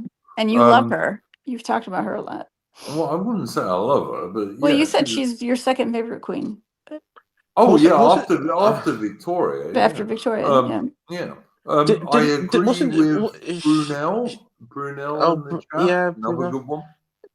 Wasn't the trouble is, Aubrey, that you'd have to, if you were to sit down and have a meal with her, you would have had to able to like gain her attention, because she had like quite a short attention span. She used to be Yeah. like, you'd have to have like, like your budgie or something hanging off your Right. coat. Or I'd something also like that. tried to give her some different fashion advice Which because it would was have pretty been bad. would the have been time. difficult in the 1500s. But Well, okay. I mean, but the like right before that, it was not bad. Like during her father's time, the women wore the lower cut dresses, and they were pretty sexy. Okay. Yeah. All fine. I- I'm not getting into a women's fashion argument. We don't have to. Actually, I'm just saying. Go ahead. Oh, keep going. Bede of Jarrow. That would have been someone I would have liked to have met. He probably would have called me a disgusting, filthy sinner and a heretic and all that sort of stuff, but and probably like beating me up or something. But it would have been interesting. Yeah. Sonny Jim, I would agree with you on that. Like William Grenville likes Cromwell, I don't. No, I don't like Cromwell at all. I've never liked Cromwell. We actually did a stream Horrible. on our history streams not so long ago with Apostolic Majesty talking about Charles I. And although I wouldn't have been a huge fan of Charles I, I would have still fought for him because he was the king. So, and I'm a loyal bastard. I'm like a dog. I used to be a soldier. It'd be interesting to talk to Mary, Queen of Scots, too, because she was in a really shitty situation. I'm not saying I'm a fan of her. I'm just saying, like, she was in a very interesting situation in but history. She made it worse by, like, actually trying to kill Elizabeth. So right. I'm just saying she'd be a very intriguing person to talk to. I will say, you probably would have to, like, weirdly, you probably just strain your neck trying to look up to her because she'd tear it over you, given she's like 5'11". And also you'd have to be somewhat fluent in French. French, yeah. Well, I took it for quite a few years in school. She was a lot more French than she was Scottish, right? Like Bonnie Prince Charlie, who had a French accent. But anyway, yeah, when you're the Bonnie Prince Charlie, you realise he was the world's first femboy, which is also possibly true. And you know what? Yeah. You guys were asking for all these girls. Let me just. Oh, never mind. I'm not going to get into it. Go ahead. Keep going. She wants some Scottish Islander. I was going to say Jamie Fraser from Outlander. Yeah, he's not real, but totally. I'm watching the show now. Yeah. Oh my God. Yeah. Whew. Right. Okay. Best I could do is a Glaswegian meth addict with a bit of red hair. That's the best I could do. That doesn't sound very good. No, meth addict. All right, guys, calm down. Calm down. Okay, where are we now? Longshanks, Edward Longshanks. Mighty Balzac for $25. Thank you. Sorry, for $5 says Carmelo Anthony's family managed to burn through $500,000 they raised in 6 months. Right, that's the family that I think the young chap killed some white dude, didn't he? Is that the one, the American one that killed the kid at the track star? Is that who you're talking about? I believe so, yeah. Yeah, we've talked about him, you and I, quite a bit about that situation. We have talked about it. They burned through that money already? Yeah, they've killed $500,000 in 6 months. Good Wow, God. that's no great surprise. Well, that's why all the black athletes end up in the NBA and the NFL, and they get all these $1 million contracts, and then they burn through them, and they have nothing left. Rappers, same thing. They don't know how to manage money. It happens. All right. Then we've got Rudd Three Trees for $10, and he says, "I had a software company and decided I've had enough of the insane tax. Gave up all my contracts and a very good salary, and finished on Friday. I'm not Congratulations. That's probably less stressful. How about you let me finish? Sorry. I've given up all my contracts and a very good salary and finished on Friday. I'm not funding all this stuff and working long hours and high stress. Going to earn just enough to get by on now and do research for the Pendragon Foundation. And for anyone who doesn't know, the Pendragon Foundation is Nathan Hood's group, which is looking to turn British castles into cultural centres. So, what do we say about Red Three Trees, guys? Well, I hope you you do well, and make sure that you I was going to say look after yourself, and thank you for doing the work and research into this, definitely. But I was going to say just make sure you look out for yourself. Right. Whatever you do going forward, and whether you be self-employed or you work for somebody else, it sounds like you have some pretty good skills in your field. So I would think you got some decent choices ahead of you. A high paying salary isn't worth anything if you're unhappy with what you're doing every day. So, and if it's that stressful, which I'm sure that it is, then that's why I said congratulations. Because I think that nobody needs to be or that you shouldn't have to be, to do a job, that you hate. So find what you love and do it. And I'm really into ancestry, like genealogy research. So I think it's really cool to with the castle thing. Mitch. So I'm assuming that means that you kind of restore that you guys restore the castles, right? And like try to make them so that people can go through them. Is that what you're saying? That's the idea, yeah. Okay, so that's a good thing, right? Yeah, I mean, it partly castle. I feel like you guys are moaning and groaning about it. No, it's partly a castle restoration, but it's not exactly. It's not like for tourism. It's for the local people of the area where the castle comes from. It's to make them into like centers for the local community. Okay. It's not so much like, oh, come look at what we've done, tourism, trade sort of stuff. It's more about the local community, and we're sort of hyper focused on the historical side of it more than anything else. But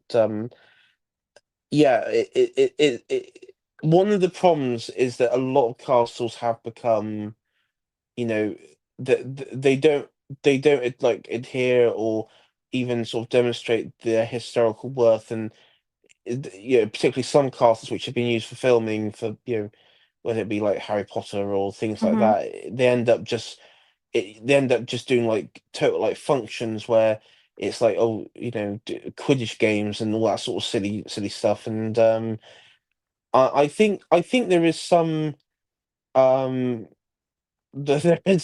is some like negative side to that, and Nathan did a stream with someone on that. You looked at the tourism stuff, because in some ways the tourism does alienate the real local people in those areas. I can see that. So for me, that's sort of what we're focused on. And somebody in chat said about start small, restore Bowden's caravan. Yes, we might do that. I'll send that to Nathan tonight. We'll find the caravan. I just We'll banned him. William Grenfell. Oh, did you? Oh, I did. He's oh, made was a that? couple of off comments this evening, and so I just banned him. Mitch, what do you think about this idea? About the Pendragon Foundation. Yes. Yeah, I call that percent to it. I don't have anything to complain about. I mean, yeah, I admit I don't know that much about immigrant skinflint. All I know is Nathan C.J. Hood. He's a good egg, so I say it's worthwhile joining. Just from the way I'm imagining it, I mean, it seems like a good idea, and I think it's great for you guys to hold on to the historical value of the things that you guys have that we can't even imagine over here in America having because we're so young. But if maybe you guys, have it like restored and almost kind of like botanical gardens, like people can come see it. They can have wedding venues, whatever, make some money off of it. I Anyway, mean, Well, It's my idea. I agree with Mitch that Nathan Hood is a good bloke, and that's why I support the Pendragon thing, because I know Nathan Hood is a good man.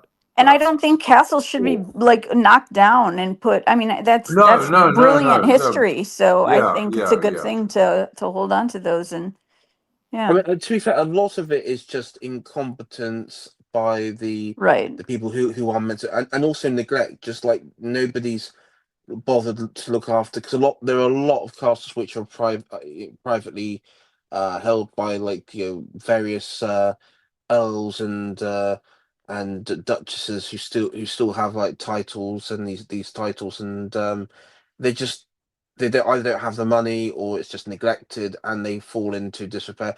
And even Right. like in Scotland, where Nathan is somewhat based, most castles, I believe, are actually still owned by the various clans and the clans Mhm. chieftains.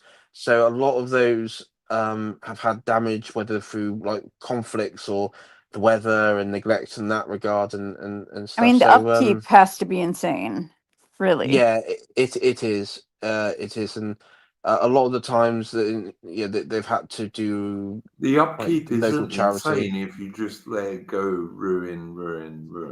But Well, yeah. I mean, yeah, okay, like yeah. Yeah, I the mean, only if you thing just have like it as a venue for a background, even for like weddings and things like that, I mean, that could be beautiful. You don't even have to go in the building, but just having the backdrop, the scene. yeah, you could do. When it comes to USA, like what I mean, the only thing I could say with America is you have like there are like historic buildings from like the colonial periods, Right. so like pre-revolution, particularly on the east. I mean, it's basically like the East East Coast. Coast. Yeah, Hmm. like New England down. So you have Right. those sites, and also you have uh, you could say like Civil War battlefields, Civil War sites, and For also sure. statues. I mean, statues is quite an important one for America, and I would say, and I don't know what you think about Aubrey, but particularly in those states which are relevant, bring bring back those Confederate statues of Right. the various generals, but also one that I discovered a few months ago when I was reading a book about the history of California.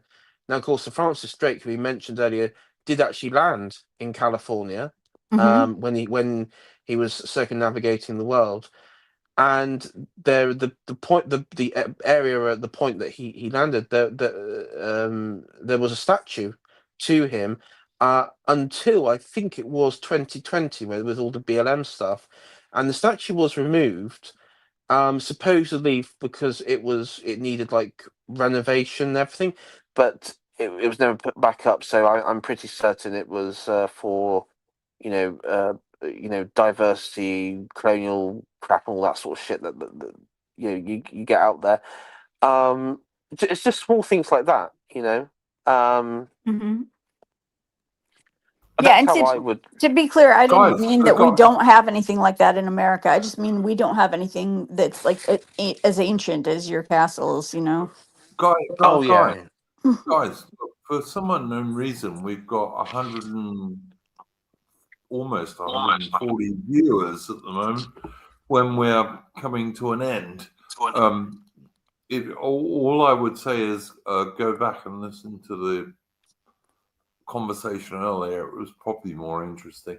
And thumbs up, guys. Put a thumbs up, please. Yeah, do hit the like button.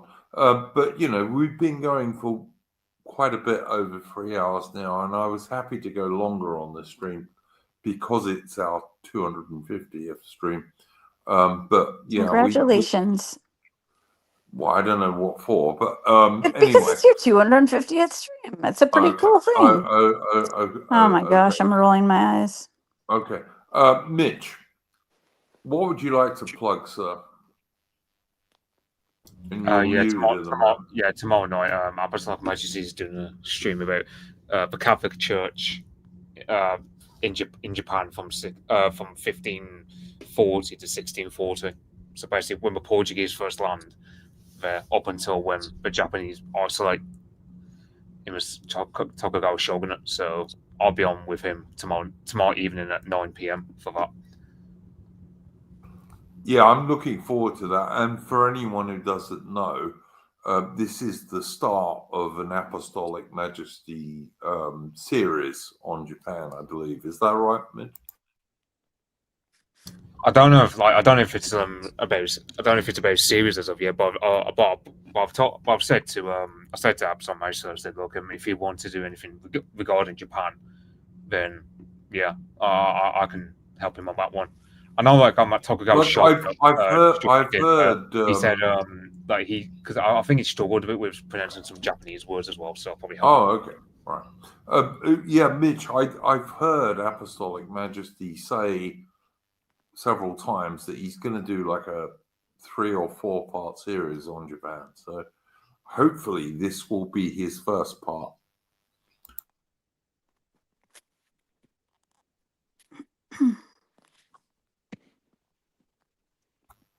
Yeah, I don't. I don't. As I said, I don't know. I mean, if we were, for example, if we were to do, like, let's say, a stream on a Sengoku Jidai period, I mean, I could do 6 hours of that. Oh yeah, no, great. No, that's not what I'm saying. All I'm saying is I think AM is planning on doing a series on Japan. I think. But anyway, I will definitely. It's a matter of I'll just wait to hear back, because I mean, I don't know, because it's like he did one stream about the Tokugawa shogunate, and then he's doing one about the Catholic Church. Period. I don't know if it, because I know with his Russia series he did it chronologically. I don't know how he's going to do any sort of Japan series. No idea, mate. But but I'll look forward to that one tomorrow. So do go and check out Apostolic Majesty channel tomorrow on early Christians in Japan, basically, and Mitch will be a guest on that, so that'll be good. William Grenville, anything you wanted to plug, mate? Well, I've just done the Pendragon one, so do check that out, and everyone. Apart from that, we have got a date somewhat fixed in the next couple of weeks. Oh yeah, December, please do that. Yeah, for the top, I guess it'd be top 5 British artists art stream. We've got a pretty decent lineup. We're just waiting on John D to see if he is available. But yeah, just to let you know, and for anyone in the chat, I went on John D's X space this evening, well, yesterday evening, and I did send him a message about it with the date and time, and he did reply to me that he'd seen it. So yeah. Hopefully we can get John D on there. I think he would be a good asset for a British art stream, because he's actually an artist, which is always a good thing. Yeah. So I've also got another artist who's a friend of my channel, Alexander Adams, and published author as well. Yep. I told him that. I told him that, William Granville. So yeah, hopefully, John D, Mr. D, whatever you want to call him, will join us for that one, because I think he would be a huge asset for that stream. So yeah, and it's on when is it? 16th, I think you said. Yeah, 16th of December, so mid-December. And I've also invited Nathan, obviously yourself, and Aaron Hook as well. Yeah. So it's going to be a very decent panel. We've got a decent panel. Yeah, and in part, we're going to be answering Carl Benjamin's idea that British art is worse than Italian art, which I don't believe for a minute. Well, to be fair, I think what he said was he saw this sort of Corinthian imitation, and said that we as British people aren't artistic. So Yes. he even denied there was like any artistic capability within the British people. And I'm literally doing a paint by numbers painting right now as we're doing this podcast. Just saying, that's pretty artsy. Wow, no comments. Aubrey has it's gorgeous. You have a good sense of humor. I literally am doing it though. That sounds like I'm making a joke, but I'm literally painting a paint by numbers painting just for fun. It's relaxing. It's that's quite amusing. Okay, wow. Okay. Jeez. All right. I was going to say, women. What wait can till you do? wait till you guys see it. I'll put a picture up when I'm done. Women are just women, all right. They never change. They're always the same. It's yeah. Yeah, women are just women. They never change. But anyway, all of this is cool. I have something to plug. Oh God, what? No, this is good. God, what the hell? Jeez. Anyway, I was on Aaron Hook's show last Saturday. Oh, you were. Yes, this is true. God, you sound so unenthusiastic about everything I say. We're gonna have words after this. No, we're not. Yeah, No, we we're are. not. Anyway, No. yes, we are. It was a Dracula discussion. We were talking about the novel, and I went in the chat for a bit just before my stream. I did. Yes. Okay. Well, I'm just saying for anyone else that would like to check it out, I love Aaron Hook. He's awesome, and he does a good job. And it was an interesting discussion. And we're going to do a part 2 and part 3 before too long. So there you go. Well, good. And go check it out, guys. I will look forward to this. And Aaron did a stream with me on Wednesday about the Fabian Society. The next, the stream I want to do about another rather more secret group is about Common Purpose, but I'm going to have to wait until someone comes up who knows about Common Purpose, because I know something about them, but I wouldn't want to do a stream on them on my own. But a totally evil, globalist, nasty, vile group that almost all British police, etc., go through today. So Thank you, Dissident Knight. Yeah, no, I only caught a bit of it because I was getting ready for my own stream, but it was pretty good. And yeah, if you're interested in Dracula and all that kind of stuff, or just novels in general, because Aaron talks. They cover a bunch of novels. Aaron runs a book stream. Yes, he does. And you guys don't give me credibility, but you do with Aaron. So I'm going to just say, since I was on it, he probably gives me a little bit of credibility. I don't know. I mean, I was an English major. I have you on the stream. I mean, I know. I was an English major. I kind of do know a little bit more about that than I do history. If I didn't give you any credibility, I wouldn't have you on the stream. But well, thank you. But whatever. We promote all literature here, even the most deprived. Yours, yeah. You can never be right with women. No matter what you do, you're never right. You're always right. You're always actually wrong. On that particular stream. When I look at the algorithm, it is the gender ratio is crazy on that one. it was more guys, No, the other way around. more girls Yeah. listening. Yeah, because it was depraved, of course. Yes. So it'd be more women. Yeah, you're Yeah. always going to get more women for a depraved I know. stream than you will. Well, I like- think it was great listening to the way you read it. It was Yeah. wonderful. I You kept going like, "Oh God, oh God!" Like before you'd have to read something. It was so great. Yeah, the Islamists are right. Not that we agree with white Sharia, because we do not. Nah. But anyway, I don't. Anyway, you guys No. can do what you want, but I Mhm. don't. All right, guys. Very long stream, 3 hours and 19 minutes. But it was. The Outlander Alabasters. You're funny. Yeah, Outlander. Yeah, if I read Outlander, I'd be reading it like William Grenville was reading 120 Days of Sodom. I'm on book 9 of that series, and they're Yeah. all 55 hours each. That's insane. The audiobooks. Women Have do you? these Is things. it Aubrey? I guess you've seen the is it TV show? I'm just starting that series. Yeah. See, I imagine Iron Duke watching it, and that you two like doing like a review, and the first thing Iron Duke says that why aren't they forming lines? Why aren't they forming like proper lines? Why is there I no square watched You don't want to watch it as a William guy. Grenville. I watched the first episode, okay, and the redcoats are not only the bad guys. Oh, they are, yeah. But they're bad. totally incompetent, because that's And why rapists. that's why we won.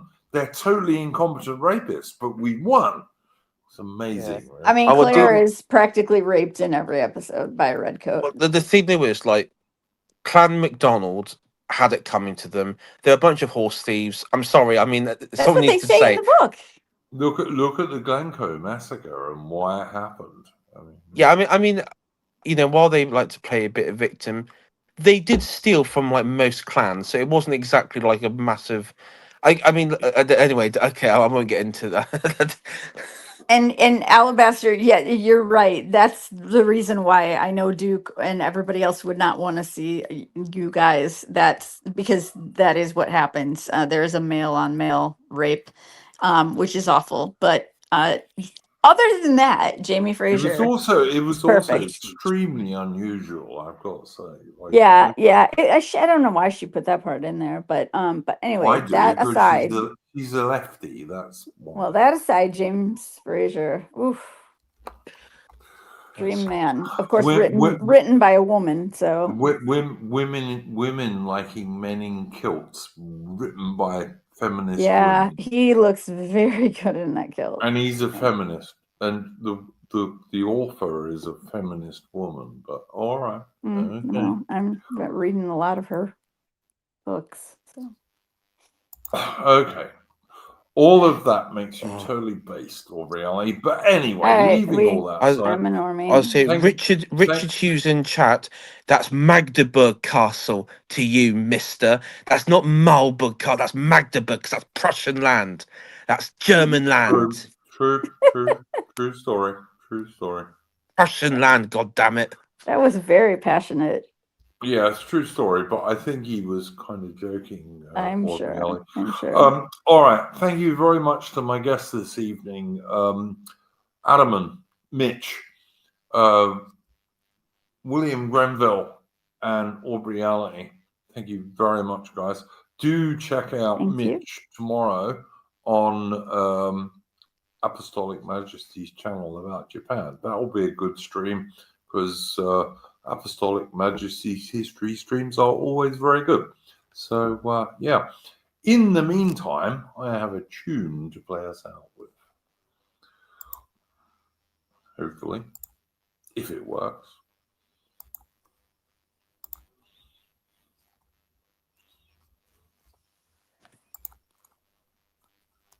There you go.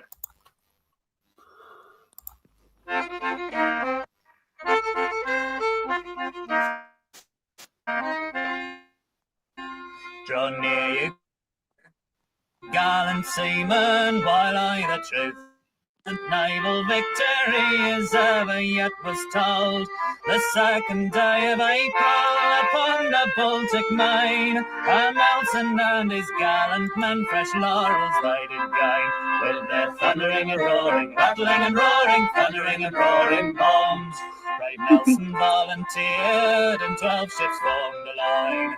In the roads of Copenhagen he began his grand design. His towers with usual courage their valor did display.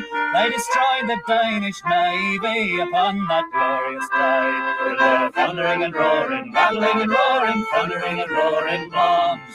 And when the navy we destroyed, we anchored near the town, and where their bombs were fully bent to burn the city down. At 10 that glorious morning the fight began, it's true, and Copenhagen was ablaze before the clock struck 2, with their thundering and roaring, rattling and roaring, thundering and roaring bombs.